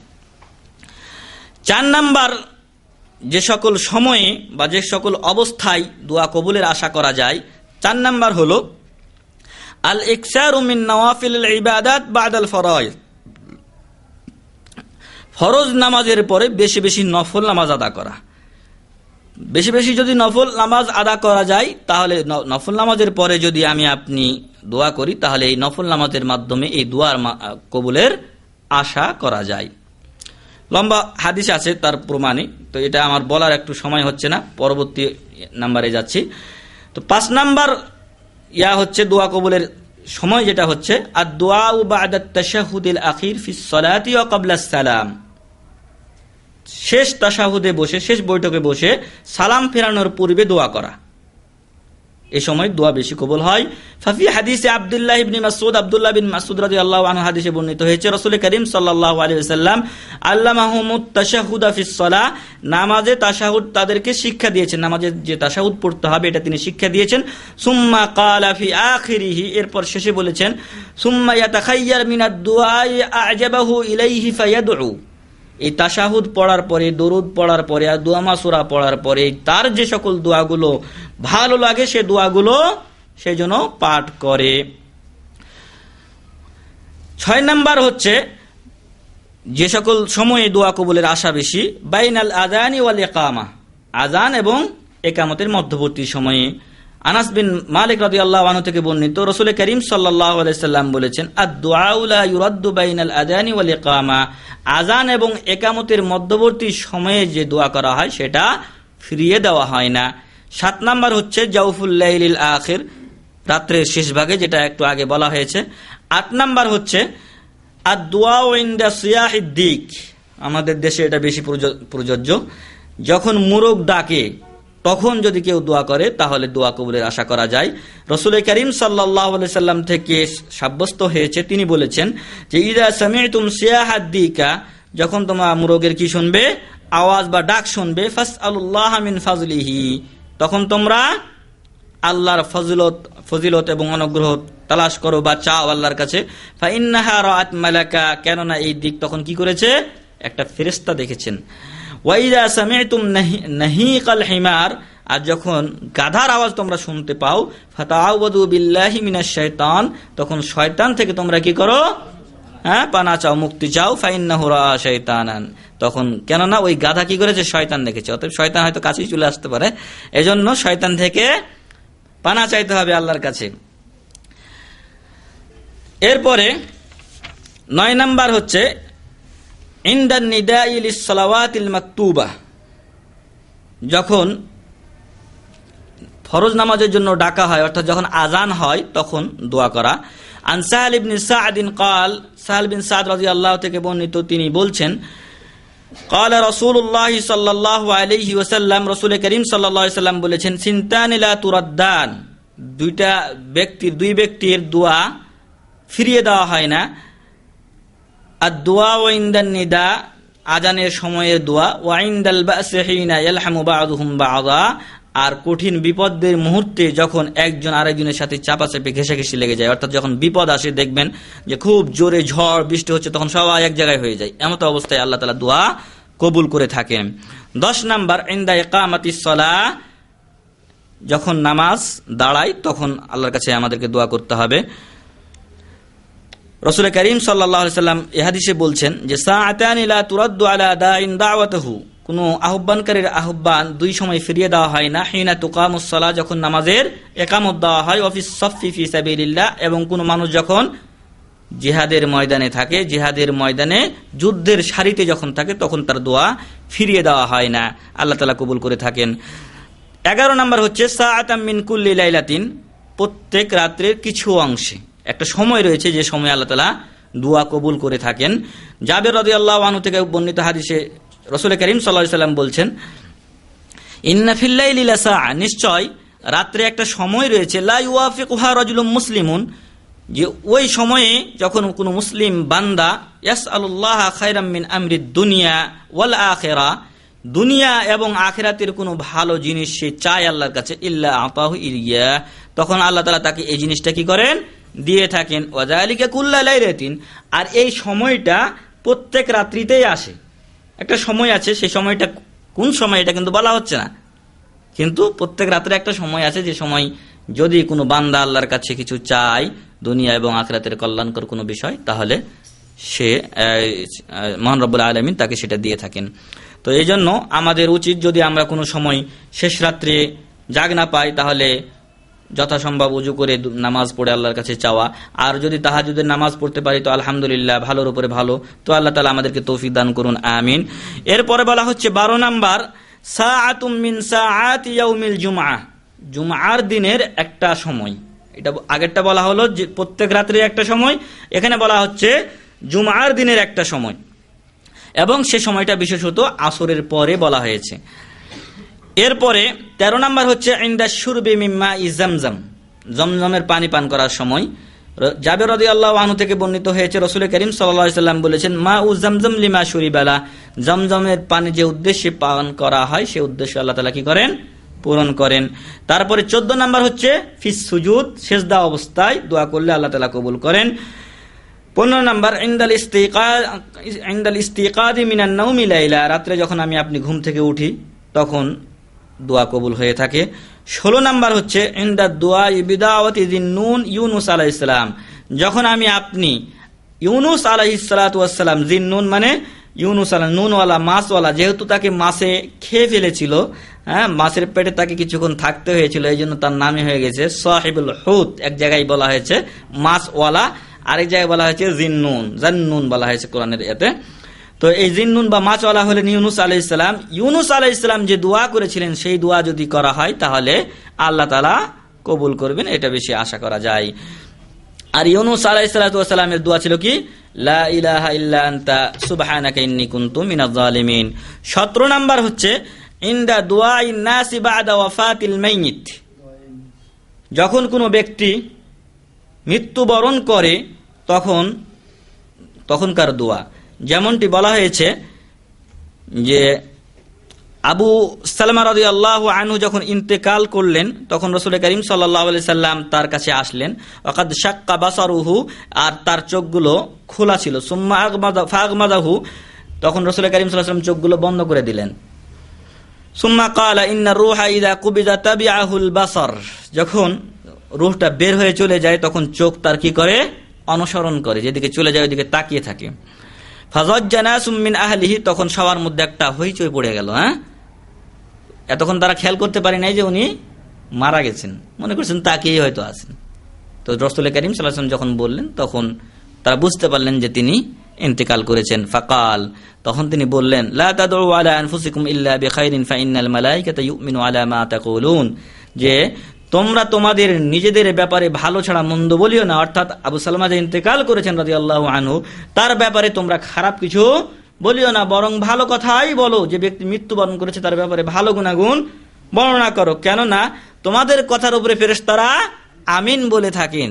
এজন্য রাসূল করিম সাল্লাল্লাহু আলাইহি ওয়াসাল্লাম এর অপর হাদিসে এসেছে যে তিনি একদিন বসেছিলেন, সাহাবারাও বসেছিলেন, একটা লাশ সামনে দিয়ে গেল। তখন সাহাবারা বললেন যে এই লোকটা খুব ভালো ছিল। তিনি বললেন ওয়াজাবাত। এরপর আরেকটা লাশ গেল, সবাই বলল যে লোকটা খুব খারাপ ছিল। তিনি বললেন ওয়াজাবাত। তাকে জিজ্ঞাসা করা হলো, তখন তিনি বললেন যে প্রথমটার ব্যাপারে তোমরা যখন তার সুনাম গিয়েছো তখন জান্নাত তার জন্য ওয়াজিব হয়ে গেছে, আর দ্বিতীয়বার যে ব্যক্তি গেল তার দুর্নাম করেছে তোমরা, এই জন্য কি হয়েছে? জাহান্নাম ওয়াজিব হয়ে গেছে। তো এই জন্য খারাপ কিছু বলতে নেই, তার হিস্সা সে তো পাবেই, তার দুর্নাম করে আমার আপনার কোনো লাভ নেই। এই জন্য মৃত ব্যক্তির কোনো সময় দুর্নাম করা ঠিক নয়। এরপর 18 নাম্বার হচ্ছে ইনদা কাউলিকা ফি দুআইল ইস্তিফতাহ, যখন আপনি নামাজ শুরু করি তখন যদি এরকম দোয়া করি, আল্লাহু আকবার কাবীরা ওয়াল হামদুলিল্লাহি কাসীরা ওয়া সুবহানাল্লাহি বুকরাতান ওয়া আসীলা। তো এই দোয়ার মাধ্যমে কোন এক ব্যক্তি সাহাবাদের মধ্যে শুরু করলেন তার নামাজ, তখন রাসূল করিম সাল্লাল্লাহু আলাইহি সাল্লাম বললেন, আজিবতু লাহা, আমি এই জন্য আশ্চর্য হয়ে যাচ্ছি। ফুতিহাত লাহা আবওয়াবুস সামা, তার জন্য জান্নাতের দরজাগুলো কি করা হয়েছে? আকাশের দরজাগুলি খুলে দেওয়া হয়েছে। তো এখান থেকে বুঝতে পারলাম যে এই দোয়া আমরা করতে পারি দোয়াউল ইস্তিফতার সময় বা যখন নামাজ শুরু করব তখন। তারপরে যেটা 19 নাম্বার হচ্ছে ইনদা কিরাআতিল ফাতিহাতি ফাফিল হাদিসি, যখন আমরা নামাজে সূরা ফাতিহা পড়ি তখনও দোয়া কবুলের আশা করা যায়। এখানে লম্বা একটা হাদিস আসছে, সেই হাদিসটা আর উল্লেখ করছি না। তো এখানে যেহেতু আমরা পড়ছি ইহদিনাস সিরাতাল মুস্তাকিম সিরাতাল লাযিনা আনআমতা আলাইহিম গায়রিল মাগদুবি আলাইহিম ওয়ালাদ-দাল্লিন, তো এগুলো সবই দোয়া, এগুলো দোয়া কবুলের আশা করা যায়। তারপর বলা হচ্ছে ইনদাত তামিনি ফিস সালাহ ইযা ওয়াফাকা তামিনাল মালায়েকা, যখন নামাজে আমরা আমিন বলে থাকি তখন যদি ওই আমিন ফেরেশতাদের আমিন বলার সাথে মিলে যায় তখন দোয়া কবুলের আশা করা যায়। এরপর হচ্ছে বাদাস সালাতি আলান নবী ফিত তাশাহুদিল আখির, শেষ তাশাহুদে বসে রাসূল করিম সাল্লাল্লাহু আলাইহি ওয়াসাল্লামের উপর দুরূদ পাঠ করার পরে দোয়া। এরপর হচ্ছে ইনদা কাউলিকা ক্বাবলা সালামি ফিস সালাহ, নামাজ শেষের পূর্বে অর্থাৎ সালাম আমি ফিরাবো তার পূর্বে যদি কোনো দোয়া করে থাকি তাহলে এই দোয়া মহান রব্বুল আলামিনের কাছে কবুলের আশা করা যায় ইনশাআল্লাহ। এরপরে ইনদা দুআইল মুসলিমি বাদাল ওযু, ওযু করার পরে যদি কোনো মুসলিম ব্যক্তি দোয়া করেন তাহলে সে দোয়া কবুলের আশা করা যায়। তারপরে হচ্ছে আদ-দুআ ইয়াউমা আরাফাতা ফি আরাফাতা লিল হাজ, যারা হাজি হজ করে থাকেন আরাফার দিবসে যদি তারা দোয়া করেন তাহলে ওই দোয়াটা কবুলের বিশেষ আশা করা যায় এবং বেশ গুরুত্ব রয়েছে সেই দিনের দোয়ায়। হাদিসে এসেছে আন আমর ইবনে শুআইব আন আবিহি عن جده أن النبي صلى الله عليه وسلم قال خير الدعاء دعاء يوم عرفة, সবচেয়ে বড় এবং উত্তম দোয়া হলো কোন দিনের দোয়া? আরাফার দিবসের দোয়া। ওয়া খায়রু মা কুলতু আনা ওয়ান নাবিয়্যুনা মিন ক্বাবলি, আর আরাফার দিবসে আমি এবং আমার পূর্বে যত নবীরা চলে গেছেন তাদের মধ্যে সবাই যে দোয়াটা পড়েছেন তার মধ্যে সর্বোত্তম দোয়া হলো লা ইলাহা ইল্লাল্লাহু ওয়াহদাহু লা শারীকা লাহু লাহুল মুলকু ওয়া লাহুল হামদু ওয়া হুয়া আলা কুল্লি শাইইন কাদির। এরপর হচ্ছে বাদা জাওয়ালিশ শামসি ক্বাবলা যুহর, যোহরের পূর্বে যখন সূর্য ঢলে যায় এই সময়টাই দোয়া কবুলের আশা করা যায়। এরপরে হচ্ছে ফি শাহরি রমাদান, রমজান মাস দোয়া কবুলের মাস। এরপর ইনদা ইজতিমাইল মুসলিমিন ফি মাজালিসিজ যিকির, যখন মুসলমানগণ যেরকম আমরা এখন মজলিসের জিকিরে বসে আছি, এই মজলিসের জিকিরে শুধু হা হু করে চিল্লা চিল্লি বোঝায় না, বরং যেখানে আল্লাহ আল্লাহ রসুলের কোরআন ও হাদিসের আলোচনা হয়, যেখানে আল্লাহ আল্লাহ রসুলের জিকির হয়, স্মরণ হয়, তাদের আলোচনা করা হয়, সেগুলি হচ্ছে মাজালিসুল জিকির বা জিকিরের মজলিস। এই সকল মজলিসে আল্লাহ তাআলা দোয়া কবুল করে থাকেন। তারপরে শেষ যেটা হচ্ছে আদ-দুআ ফি আশরি যিল হিজ্জা, যুল হিজ্জা মাসের প্রথম যে 10 দিন আছে এই 10 দিনে দোয়া আল্লাহ তাআলা কবুল করে থাকেন। তো এ গেল আমাদের ওই সকল অবস্থা এবং সময় এবং পরিস্থিতি যে সকল সময়ে আল্লাহ তাআলা কি করেন? দোয়া কবুল করে থাকেন বিশেষভাবে। এরপরে অনেকে বদদোয়া করে থাকি, অনেকে দোয়া করে থাকি, হ্যাঁ ভালো দোয়া করে থাকি, ভাই আমার জন্য দোয়া করিয়েন। আর একজন বলে ধ্বংস হয় ইত্যাদি। ভালো দোয়াও কেউ করি, আবার কেউ খারাপ দোয়াও করে থাকি। তো এখন কার দোয়া কার জন্য বেশি কবুল হয় বা কোন অবস্থায় কার দোয়া কার জন্য লাগে, এই পর্যায়ে আমাদের কিছু আলোচনা আছে। তো প্রথম নাম্বার হচ্ছে দাওয়াতুল মুসলিম লিআখিহি বিযাহরিল গায়বি মুস্তাজাবাতুন, কোন মুসলিম ভাই যদি তার অপর ভাইয়ের অনুপস্থিতিতে তার জন্য দোয়া করে থাকে তাহলে এই দোয়া আল্লাহ তাআলা গ্রহণ করেন। এর জন্য প্রমাণ রয়েছে, সংক্ষিপ্ত সময়ের জন্য বলতে পারছি না। 2 নাম্বার দাওয়াতুল মাজলুম, মজলুম ব্যক্তির দোয়া আল্লাহ তাআলা কবুল করে থাকেন। এরপর 3 নাম্বার হচ্ছে দাওয়াতুল ওয়ালিদি লিওয়ালাদিহি আও আলা ওয়ালাদিহি, পিতামাতা যদি তার সন্তানের জন্য দোয়া করেন পক্ষে, আও আলা ওয়ালাদিহি অথবা তার বিপক্ষে, অর্থাৎ বদদোয়া যদি করেন তাও কবুল হয়, ভালো দোয়া করলেও কবুল হয়। এজন্য যারা পিতামাতা আছেন তারা সাবধান, ছেলে সন্তানের জন্য কোনো সময় খারাপ দোয়া করবেন না, কারণ আপনার দোয়া যদি লেগে যায় আপনার সন্তানের ক্ষতি হবে। পরবর্তীতে আমি আফসোস করব, পরবর্তীতে আপনি আফসোস করব। এই জন্য বদদোয়া কোনো সময় করবেন না, বরং তাকে বোঝানোর চেষ্টা করবেন যদি কোনো সন্তান আল্লাহ না করুক খারাপ হয়ে যায়। 4 নাম্বার হচ্ছে দাওয়াতুল মুসাফির, মুসাফিরের দোয়া কবুল হয়। 5 নাম্বার দাওয়াতুস সাইমি ইনদা ফিতরিহি ওয়া দাওয়াতুল ইমামিল আদিল ওয়া দাওয়াতিল মাজলুম। 5 নাম্বার হলো রোজাদার ব্যক্তি যখন ইফতার নিয়ে সামনে বসে থাকে ওই সময়ের দোয়া আল্লাহ তাআলা কবুল করেন, এবং ইমামুল আদিল যদি হয়, ন্যায় পরায়ণ যদি ইমাম হন, তার দোয়া আল্লাহ কবুল করে থাকেন। আর একটু আগে যেটা বলা হয়েছে দাওয়াতুল মাজলুম, মজলুম ব্যক্তি, অত্যাচারিত ব্যক্তির দোয়া আল্লাহ কবুল করে।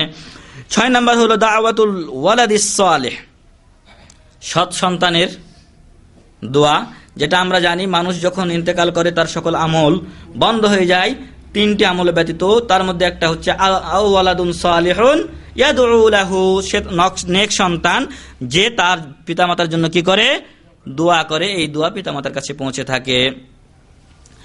এরপর 7 নাম্বার হলো দাওয়াতুল মুজতার, যে ব্যক্তি কঠিন অবস্থায় পড়ে গেছে, এই কঠিন অবস্থায় যদি সে কোনো পীর বাবাকে না ডেকে, কোনো অন্য মানুষকে না ডেকে যদি আল্লাহকে ডাকেন, তাহলে আল্লাহ তাআলা তার ডাকে সাড়া দিবেন ইনশাআল্লাহ। 8 নাম্বার মান বাতা তাহিরান আলা যিকরিল্লাহ, ওই ব্যক্তির দোয়া আল্লাহ তাআলা কবুল করেন যে ব্যক্তি পবিত্র অবস্থায় রাত্রি যাপন করে, অর্থাৎ ওযু করে রাত্রি যাপন করে, তার দোয়া আল্লাহ তাআলা কবুল করেন। অর্থাৎ শেষ রাত্রে উঠে যদি এই ব্যক্তি আবার তার যেহেতু ওযু গোসল ইয়ার কারণে ঘুমের কারণে ভেঙে গেছে, আবার যদি শেষ রাত্রে উঠে ওযু করে আবার নামাজে দাঁড়িয়ে নামাজ শেষে আল্লাহর কাছে দোয়া করে বা নামাজের মধ্যে আল্লাহর কাছে দোয়া করে, তবে আল্লাহ তাআলা তার দোয়া কবুল করবেন। 9 নাম্বার হচ্ছে দাওয়াতু মান দাআ বিদাওয়াতি যিন্নুন, যিন্নুন অর্থাৎ ইউনূস আলাইহিস সালাতু ওয়াস সালামের দোয়া মাধ্যমে যে ব্যক্তি দোয়া করে তার দোয়া কবুল হবে। 10 নাম্বার দাওয়াতুল মুস্তাইকিজ মিনান নাওম, যে ব্যক্তি ঘুম থেকে জাগ্রত হয় ওই ব্যক্তির দোয়া কবুলের আশা বেশি। দাওয়াতুল ওয়ালাদিল বাররি বিওয়ালিদাই, নেক সন্তান যদি তার পিতামাতার জন্য দোয়া করে তবে সেটা আল্লাহ তাআলা কবুল করবেন। আবু হুরায়রা রাদিয়াল্লাহু আনহু থেকে বর্ণিত হয়েছে, রাসূল করিম সাল্লাল্লাহু আলাইহি সাল্লাম বলেছেন, ইন্নাল্লাহা লা ইয়ারফাউ দারাজাতা লিল আবদিস সালিহ ফিল জান্নাহ, কোন নেক বান্দার মর্যাদা আল্লাহ তাআলা জান্নাতে উঁচু করে থাকেন। দ্বিতীয় তলায় ছিল, তৃতীয় তলায় তাকে দিয়ে দিয়েছেন, একটা স্তর তার বৃদ্ধি করে দিয়েছেন। ফায়াকুলু, তখন ওই বান্দা বলেন যে ইয়া রাব্বি আন্না লি হাযা, এই যে আমাকে তুমি মর্যাদাটা বের করে বাড়িয়ে দিলে, আমার যে জান্নাতের তবকা দরজা বুলন্দ করে দিলে, উঁচু করে দিলে, এটা কোথা থেকে আমি পেলাম? ফায়াকুলু, তখন আল্লাহ তাআলা বলবেন বিইস্তিগফারি ওয়ালাদিকা লাক, তোমার সন্তান তোমার জন্য আমার কাছে ক্ষমা চেয়েছে, এর মাধ্যমে তোমার আমি এই মর্যাদা বৃদ্ধি করে দিলাম। সুবহানাল্লাহ। তাই পিতামাতা যাদের নেই বা আছে তাদের জন্য আমরা কি করব? দোয়া করব। আল্লাহ আমাদেরকে পিতামাতাকে না ভোলার তৌফিক দান করুন এবং বেশি করে তাদের জন্য দোয়া করতে তৌফিক দান করুন। আল্লাহ। 12 নাম্বার হচ্ছে দাওয়াতুল হাজ্জি ওয়াল মুতামিরি ওয়াল গাজি ফি সাবিলিল্লাহ, যে ব্যক্তি উমরা করে অথবা হজ করেন, অথবা যে ব্যক্তি আল্লাহর পথে জিহাদ করেন, সেই ব্যক্তিদের দোয়া আল্লাহ তাআলা, বা যে ব্যক্তি আল্লাহর পথে জিহাদ করেন আবার ফিরে আসেন আবার যান, ওই ব্যক্তির দোয়া আল্লাহ তাআলা কি করেন? কবুল করে থাকেন। 13 নাম্বার হচ্ছে দাওয়াতুজ যাকিরিল্লাহি কাসীরা, যে ব্যক্তি বেশি বেশি আল্লাহর জিকির স্মরণ করে, সব সময় সে সুবহানাল্লাহ আলহামদুলিল্লাহ ইত্যাদি দোয়া দরুদ পড়তে থাকে, সে ব্যক্তির দোয়া আল্লাহ কবুল করে থাকেন। 14 নাম্বার হচ্ছে দাওয়াতু মান আহাব্বাহুল্লাহু ওয়া রাদিয়া আন, ওই ব্যক্তির দোয়া আল্লাহ তাআলা কবুল করেন যাকে আল্লাহ তাআলা ভালোবাসেন এবং যার প্রতি আল্লাহ তাআলা সন্তুষ্ট হয়ে গেছেন। তো এ গেল আমাদের ওই সকল লোকদের বর্ণনা যাদের দোয়া আল্লাহ তাআলা কি করেন? কবুল করে থাকেন। তো এরপরে আমরা যেটা কথা দিয়েছিলাম যে কিছু ঘটনা আমরা উল্লেখ করব, যেই ঘটনাগুলিতে মহান রব্বুল আলামিন সরাসরি দোয়া বা ডাকে, মানুষের ডাকে বা প্রার্থনাতে সরাসরি সাড়া দিয়েছেন, তার কয়েকটা দৃষ্টান্ত আপনাদের সামনে তুলে ধরবো ইনশাআল্লাহ। তো প্রথম যেটা হচ্ছে সেটা হচ্ছে রাসূল করিম সাল্লাল্লাহু আলাইহি ওয়াসাল্লাম দোয়া করেছেন আবু হুরায়রা রাদিয়াল্লাহু আনহুর মার জন্য। এই ঘটনায় বলা হচ্ছে যে আবু হুরায়রা রাদিয়াল্লাহু আনহুর মা ইসলাম গ্রহণ করেননি। আবু হুরায়রা রাদিয়াল্লাহু আনহু সবসময় তাকে ইসলামের পথে আহ্বান করেন, আর তিনি এর থেকে আরো দূরে দূরে সরে থাকেন। তো একদিন এমন হলো যে আবু হুরায়রা রাদিয়াল্লাহু আনহু তাকে যখন ইসলামের পথে ডাকলেন, আহ্বান করলেন, তখন রাসূল করিম সাল্লাল্লাহু আলাইহি ওয়াসাল্লামের ব্যাপারে সে খুব একটা বড় কথা বলে ফেলল, যাতে আবু হুরায়রা রাদিয়াল্লাহু আনহু অত্যন্ত কষ্ট পেলেন। কি হলো? আবু হুরায়রা রাদিয়াল্লাহু আনহু অত্যন্ত কষ্ট পেলেন। কষ্ট পাওয়ার পরে তিনি রাসূল করিম সাল্লাল্লাহু আলাইহি ওয়াসাল্লামের কাছে কাঁদতে কাঁদতে গেলেন, কারণ রসুলের মহাব্বত তার অন্তরে আছে, রসুলকে গালি দিয়েছেন, উনি অন্তরে কষ্ট পেয়েছেন। তো রাসূল করিম সাল্লাল্লাহু আলাইহি ওয়াসাল্লাম তাকে বলছেন, মা ইউবকিকা ইয়া আবা হুরায়রা, হে আবু হুরায়রা, কি জন্য তুমি কাঁদছো? কি কারণ তোমার কাদার? ফাকাল, তিনি বলছেন, ইন্নী কুনতু লা আফতারু আন দাওয়াতি উম্মি ইলাল ইসলামি ফাতাবা আলাই, যে আমি সবসময় আমার মাতাকে দ্বীনে ইসলামের প্রতি দাওয়াত দিতাম, কিন্তু তিনি কি করতেন, সব সময় এই দাওয়াতকে অস্বীকার করতেন। ওয়াকাদ দাআউতুহা লিয়াউম, আজকে আমি তাকে কি করলাম, দাওয়াত দিলাম। ফাআসমাআতনি ফি কামা আকরাহ, তখন তিনি আমাকে আপনার ব্যাপারে এমন কথা শুনিয়েছেন যেটা আমি ভালো মনে করি না, অপছন্দ করি, কারাহিয়াত করি, অপছন্দ করি আমি। ফাদউল্লাহ আন ইউমিলা কলবা উম্মি আবি হুরায়রা লিল ইসলাম, অতএব হে রাসূল করিম সাল্লাল্লাহু আলাইহি ওয়াসাল্লাম, আপনি আল্লাহর কাছে একটু দোয়া করেন, আমার মার অন্তরটা যেন আল্লাহ তাআলা ইসলামের দিকে ফিরিয়ে দেন। ফাদাআ লাহা নবী সাল্লাল্লাহু আলাইহি ওয়াসাল্লাম, আল্লাহ রাসূল সাল্লাল্লাহু আলাইহি ওয়াসাল্লাম আবু হুরায়রার মার ইসলামের জন্য দোয়া করলেন। আবু হুরায়রা রাদিয়াল্লাহু আনহু বাড়িতে ফিরে যাচ্ছেন, খসখস শব্দ শুনতে পাচ্ছেন। তো ওনাকে বাড়িতে যখন উনি ঢুকবেন, আওয়াজ করলেন দরজায় গিয়ে, তখন তার মা বলছেন যে একটু দাঁড়াও। তো তিনি দাঁড়াতে বললে উনি দাঁড়ালেন। এরপর যখন বের হয়ে আসছেন, তখন তিনি দেখছেন যে উনি গোসল করে বের হয়ে আসছেন। তো গোসল করে যখন বের হয়ে আসছেন, আসার পরে তিনি তার কাপড় পরলেন এবং বললেন, আশহাদু আল্লা ইলাহা ইল্লাল্লাহ ওয়া আশহাদু আন্না মুহাম্মাদান আবদুহু ওয়া রাসূলুহু। অর্থাৎ রাসূল করিম সাল্লাল্লাহু আলাইহি সাল্লাম একটু আগে দোয়া করেছেন, আল্লাহ সরাসরি দোয়া কবুল করেছেন। উনি বাড়ি আস্তে আস্তে দেখছেন কি, মা ইসলাম গ্রহণ করে ফেলেছেন। হ্যাঁ, সুবহানাল্লাহ। তো রাসূল করিম সাল্লাল্লাহু আলাইহি সাল্লামের দোয়া এখানে সরাসরি কবুল হয়েছে। এরপর উনি ফিরে আসছেন, আবার কাঁদছেন।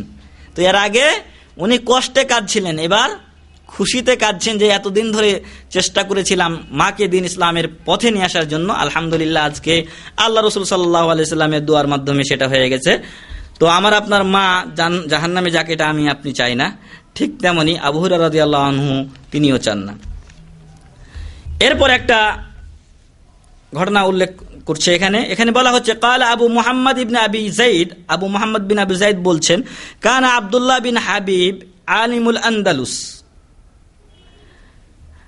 আব্দুল্লাহ বিন হাবিব উনি আন্দালুসিয়ার ছিলেন, আলেম ছিলেন, মুস্তাজাবুদ দাওয়া, তার দোয়া আল্লাহ তাআলা কি করতেন, কবুল করতেন। ওয়া আন্নাল বাহরা হাজা বিহিম ফিল লুজ্জা। তো এক সময় হলো কি, যে সমুদ্রে খুব ঝড় উঠলো, তুফান, যে পানি আপনার টলমল করতে শুরু করলো, পাক খেতে শুরু করলো। তো এমতো অবস্থায় ফাকামা ফাতাওয়াদ্দা, তিনি কি করলেন,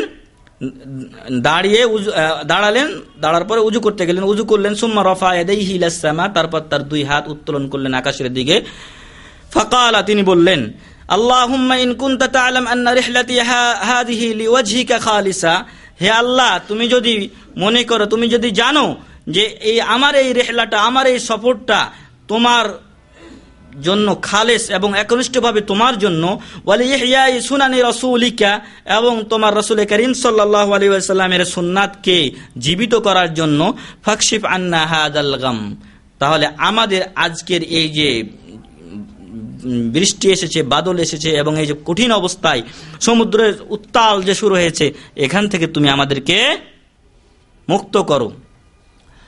ওয়া আরিনা রাহমাতাকা কামা আরাইতানা আযাবাক, যেমন ভাবে তুমি আমাদেরকে তোমার আযাব দেখাচ্ছ, এখন সমুদ্রের উত্তাল তরঙ্গ শুরু হয়ে গেছে, তো ঠিক তেমনি ভাবে এই আযাবকে দূর করে দিয়ে তোমার রহমত আমাদেরকে দেখাও। ফাকাশাফাল্লাহু আনহুম বিলুতফিহি ফিল ওয়াক্ত, তো আল্লাহ তাআলা সাথে সাথে তার বিশেষ অনুগ্রহে, তার বিশেষ মায়ায় এই কঠিন অবস্থা তাদের দূর করে দিলেন। বলুন সুবহানাল্লাহ। তাহলে আল্লাহকে যদি মানুষ ডাকে, আল্লাহ অবশ্যই মানুষের ডাকে সাড়া দিবেন।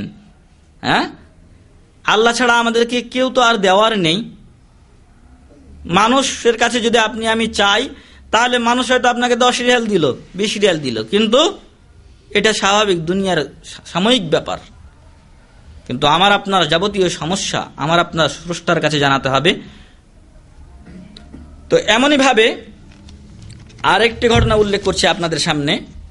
এখানে আমাদের বাংলাদেশের ঘটনা। এখানকার এক শায়েখ আমাদের দেশে সফরে গেছিলেন। তিনি হলেন সাইদ বিন মুসফির আল কাহতানি হাফিজাহুল্লাহ। তিনি বলছেন যে কুনতু ফি জিয়ারাতি দাওলাতি বাংলাদেশ, আমি কোনো এক সময় বাংলাদেশে সফরে গেছিলাম, ক্বাবলা সানাওয়াতিন, বেশ কয়েক বছর পূর্বে, লিল মুশারাকাতি ফি মু'তামারি তাফসীরিল কোরআন, কোরআন তাফসীর হবে, তাফসীরুল কোরআন মাহফিলে যোগ দেওয়ার জন্য। ওয়ালাম্মা জি'না লিল মাকানি কানা আল হুযুরু 500,000 নাসমা, আর যখন আমরা উপস্থিত হলাম এই সভাস্থলে, দেখলাম প্রায় 5 লক্ষ লোক, সুবহানাল্লাহ, 5 লক্ষের মতো লোক। ওয়াকাদ ইজতামাউ ফি মাইদানিন জামিআতিন হুনাক, এক বড় মাঠে তারা কি হয়েছেন, সেখানে একত্রিত হয়েছেন। ওয়া বাইনামা নাহনু ওকুফুন ইযাস সামাউ তারা'আদা ওয়াস সাহাবু ওয়াল মাতার, আমাদের দেশে বৃষ্টির দেশ, হ্যাঁ।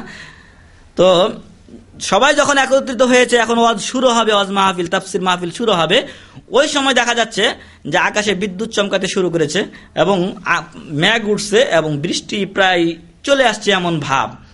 ফাইজা জাআল মাতারু কাইফা ইয়াজলিসু হাউলাইন নাস, এই বৃষ্টি যদি চলে আসে এই লোকগুলো কি করে বসে থাকবে ফাঁকা মাঠে। ফাকুলতু মা রায়ুকুম, উনি বলছেন যে আমি তখন বললাম তোমাদের কি মত। ফাকালু, তখন তারা বলল, ফিহি শাইখু ফুলান নাজআলুহু ইয়াদউল্লাহ, অমুক এক ব্যক্তি আছেন, তাকে দিয়ে আমরা আল্লাহর কাছে দোয়া করাই। ফাজা আশ-শাইখু ফাকালু, ওই শাইখ তখন আসলেন, তখন তারা বলল, হাযার রাজুলু লা ইয়াকুলু ইল্লা হালালা, এই ব্যক্তি যথাসাধ্য হালাল খাওয়ার কি করেন, চেষ্টা করেন। ফারাফা ইয়াদাইহি ইলাস সামা, তিনি তার হাতকে আকাশের দিকে উত্তোলন করলেন। ফাদা আল্লাহ তাআলা, এরপর তিনি আল্লাহকে আহ্বান করলেন, ডাকলেন। ফাজালাসনা কালিলান, আমরা কিছুক্ষণ বসলাম। ফাইজা বিল মাতার ইয়ানতাহি, দেখা গেল পানি মেঘ আস্তে আস্তে কেটে গেল। ওয়া তাস্তামিরুল মুহাদারাতু 5 সাআতিন লিল মুহাদিরিন আল 5, 5 জন বক্তা ছিলেন, 5 ঘন্টা তারা আলোচনা করেছেন। ফালাম্মা ইনতাহাইনা মিনাল মুহাদারাতি ওয়াল আশা, আর আমরা যখন ওয়াল ইশা বা ওয়াল আশা, যখন আমরা এশার শেষ করলাম আর কি, এশার মুহাদারা বা বক্তব্য শেষ হলো, এশার নামাজ হলো বা এশার খাওয়া দাওয়া হলো, যা আল মাতার, তখন বৃষ্টি আসলো। তাহলে এখান থেকে আমরা প্রমাণ পাই যে যদি আল্লাহকে ডাকা হয় তাহলে আল্লাহ ডাকে সাড়া দেন। তো এরপর একটা সংক্ষিপ্ত ঘটনা বলছি। কোনো এক ব্যক্তি ছিলেন যিনি কোনো এক মাদ্রাসায় মুদাররিস হিসাবে নিয়োগ পেয়েছেন। তো তিনি মুদাররিস হিসাবে নিয়োগ পাওয়ার পর দেখলেন এক ব্যক্তি পাশে বসে আছে, ওর কাছে কেউ যায় না। তো তাদেরকে জিজ্ঞাসা করলেন যে এই ব্যক্তির কাছে তোমরা কেন যাও না? তো বলছে ওর নামাজ রোজা করে না, বিড়ি সিগারেট খায়, ওই জন্য ওর কাছে আমরা যাই না। তো উনি তখন করলেন কি, ওই ব্যক্তির পাশে গেলেন। পাশে গেলে উনি দূরে সরে যান, উনি আরেকটু কাছে যান, এরকম প্রতিদিনই তিনি তার পাশে বসেন।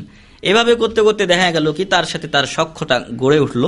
তো এক পর্যায়ে তিনি তার সাথে আলোচনা করছেন, আসরের আজান হলো। তিনি বললেন, এর আগেও তার সাথে অনেক আলাপ হয়েছে। তো আসরের যখন আজান হলো তিনি বললেন যে তুমি থাকো, আমি একটু করি, নামাজ পড়তে যাই। আমিও তো যেতে পারি না। উনি বলছেন যে আপনি এই যে প্রতিদিন নামাজে যান 5 বার করে, আপনার তাব লাগে না, ক্লান্ত হয়ে যান না আপনার? তখন বলছে যে না, আমি তো ক্লান্ত হয় না। তখন উনিও গেলেন তার সাথে, ওযু করলেন, নামাজ পড়লেন। তখন তিনি তাকে জিজ্ঞাসা করছেন এবং দোয়া করছেন। প্রথমত নামাজের দোয়া করেছেন তিনি যে হে আল্লাহ, আমি তাকে তোমার নিকট পর্যন্ত নিয়ে এসেছি, অতএব বাকি দায়িত্ব তোমার, তুমি তাকে হেদায়েত দান করো এবং তোমার দ্বীনের ওপর তাকে সাবেত এবং কদম এবং অটল রাখো। তো এরপর তিনি তাকে জিজ্ঞাসা করছেন যে কেমন লাগলো তোমাকে? সে আল্লাহ মুমতাজ, হ্যাঁ, খুব ভালো লেগেছে আমাকে, এবং এরকম আরাম আমি কোনোদিন পাইনি। সুবহানাল্লাহ। তাহলে আমার আপনার আচরণের কারণে কোনো ব্যক্তি যদি দিন থেকে সরে যায়, আমি আপনি দায়ী। তাই কোনো মানুষের সাথে কোনো সময় হেয় প্রতিপন্ন ভাব নয়, বরং তাকে কাছে ডেকে ইসলামের কথা বোঝানোর চেষ্টা করবেন। আল্লাহ আমাদেরকে তৌফিক দান করুন, আমিন। শেষে উনি উল্লেখ করেছেন যে পরবর্তীতে এই ব্যক্তি সৌদি আরবের বাইরে কোনো এক জায়গাতে তিনি দায়িত্ব পেয়েছিলেন। ফাজাহাবা হুনাক, ওইখানে যাওয়ার পর ওয়াসলামা আলা ইয়াদাইহিল কাসির, তার হাতে অনেক লোক ইসলাম গ্রহণ করে। বলুন সুবহানাল্লাহ। তো যে লোক নামাজ পড়তো না তার হাতে অনেক লোক ইসলাম গ্রহণ করছেন। তাহলে দোয়ার বরকত, ওই ব্যক্তি দোয়া করেছিলেন, আল্লাহ আমি তোমার নিকট পর্যন্ত আমি এখানে তাকে নিয়ে আসতে সক্ষম হয়েছি, বাকি দায়িত্ব তোমার। আল্লাহ সেই ডাকে সাড়া দিয়েছেন এবং ওই ব্যক্তি পরবর্তীতে ইসলামের একজন দায়ী হয়েছেন এবং তার মাধ্যমে আল্লাহ তাআলা অনেক লোককে হেদায়েত দান করেছেন। সংক্ষিপ্ত আর একটা ঘটনা বলে আমি শেষ করছি, 10টা বেজে আসছে প্রায়। তো এই ঘটনায় বলা হচ্ছে যে কোনো এক ব্যক্তির চোখের অসুখ ছিল, তো একটা চোখ তার ডাক্তারের কাছে গেছেন, তো একটা চোখ নষ্ট, অলরেডি এক চোখ নষ্ট হয়ে গেছে, আরেক চোখকে তারা অপারেশন করবেন, কারণ যাতে এই চোখটাও নষ্ট না হয়ে যায় এই জন্য। তো ডাক্তার বললেন যে আল্লাহ ছাড়া এই অসুখ কেউ আর ভালো করতে পারবে না, মনে হয় তোমার আরেক চোখ থাকে কিনা সেটাও সন্দেহ আছে। তো ওই ব্যক্তি রাত্রে গিয়ে আল্লাহর কাছে কি করলেন, খুব কান্নাকাটি করলেন যে হে আল্লাহ তুমি আমার চোখ ভালো করে দাও ইত্যাদি, তার অভিযোগ, তার শাকওয়া তিনি পেশ করলেন আল্লাহর কাছে। এর পরের দিন যখন ডাক্তারের কাছে এসেছেন, তখন ডাক্তার জিজ্ঞাসা করছেন যে তুমি কি করেছো, তোমার চোখে কি ব্যবহার করেছো, কি ওষুধ দিয়েছো তুমি? তখন বলছে আমি তো কিছু করি নাই, আমি করা বলতে আমি আল্লাহর কাছে একটু চেয়েছি। তো বলছে আল্লাহ তোমার দোয়া কবুল করেছেন, তোমার চোখ ভালো হয়ে গেছে, সুবহানাল্লাহি ওয়া বিহামদিহি। তো এভাবে যদি আমরা আজকেও আল্লাহ রব্বুল আলামিনকে ডাকি, তাহলে তিনি আমাদের ডাকে ইনশাআল্লাহ সাড়া দিবেন। তাই আসুন আমরা মহান রব্বুল আলামিনকে ভুলে না গিয়ে আমাদের বিপদে আপদে সর্বাবস্থায় মহান রব্বুল আলামিনকে ডাকি।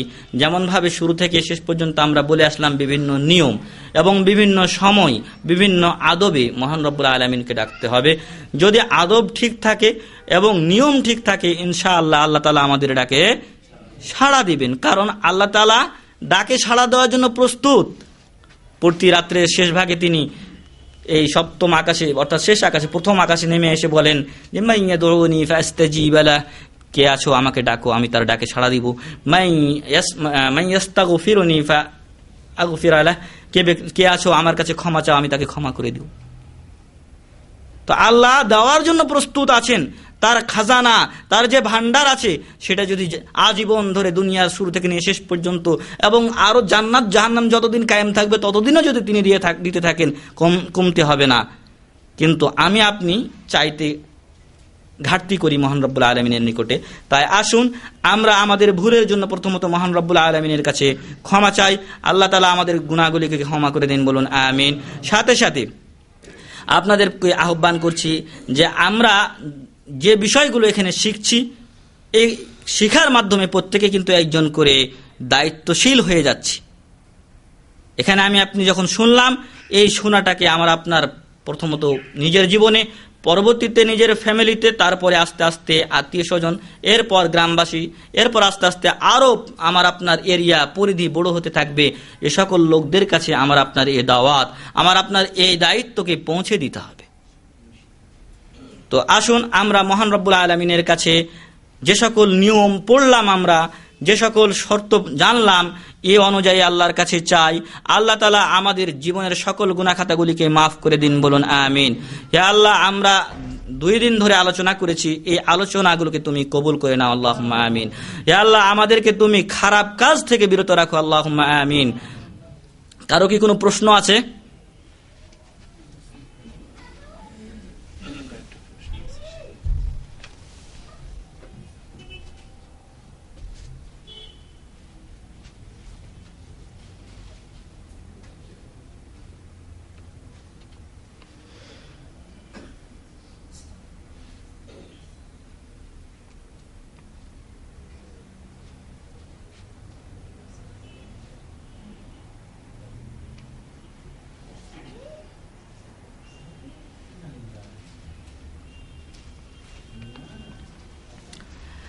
প্রশ্ন হচ্ছে যে এক মুষ্টি দাড়ি রাখা কি জায়েজ?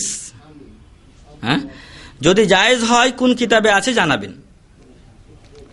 তো আমার জানা মতে বিশুদ্ধ যে সকল হাদিসগুলো আসছে সেখানে বলা হয়েছে যে ওয়াফুল লোহা, তোমরা দাড়িকে মাফ করে দাও। এই মাফ করে দেওয়ার অর্থে বলা হয়েছে যে দাড়িতে আর কোনো কিছু লাগানো যাবে না, এটাই হচ্ছে বিশুদ্ধ মত, এবং দাড়ি কাটা হারাম এ মর্মে বড় আলেমরা ফতোয়া দিয়েছেন। আর যে একটা হাদিসে আসছে যে এক মুষ্টির উপরে কাটা যায়, সেটা ওই হাদিসের তুলনায় খাটে না। ঠিক আছে, একটা হাদিস পাওয়া যায়, তবে হাদিসটার দরজা ওই হাদিস থেকে অনেক কম, সম্ভবত জয়ীফও হতে পারে, সে ব্যাপারে সঠিক জানা নেই আমার। তবে যেটা বিশুদ্ধ সেটা হচ্ছে কি যে দাড়ি ছেড়ে দিতে হবে সম্পূর্ণ। এরপর স্বর্ণ 8 ভরি থাকলে কতটুকু যাকাত দিতে হবে। ঠিক আছে, তো এখানে যেটা নিসাব পরিমাণ আছে 85 গ্রাম, যেটা এখনকার আমাদের এখানকার হিসাব, 85 গ্রাম যখন হবে তখন আমার আপনার স্বর্ণের উপর যাকাত ফরজ হবে শতকরা 2.5 টাকা হারে। এর উপর আপনি দাম লাগাবেন, যে অনুযায়ী পড়ে আপনি যাকাত আদায় করবেন। পুরুষ নামাজ পড়তে শুধু কোমর থেকে হাঁটু পর্যন্ত ঢাকলে নামাজ হবে না সমস্ত শরীর ঢাকতে হবে?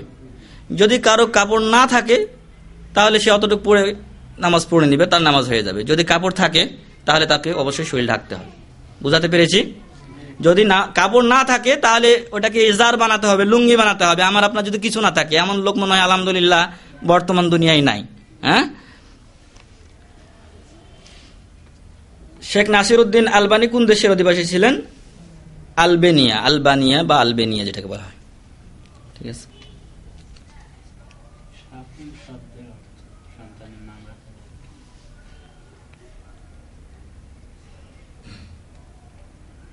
সাকিম যেটা বলা হয়,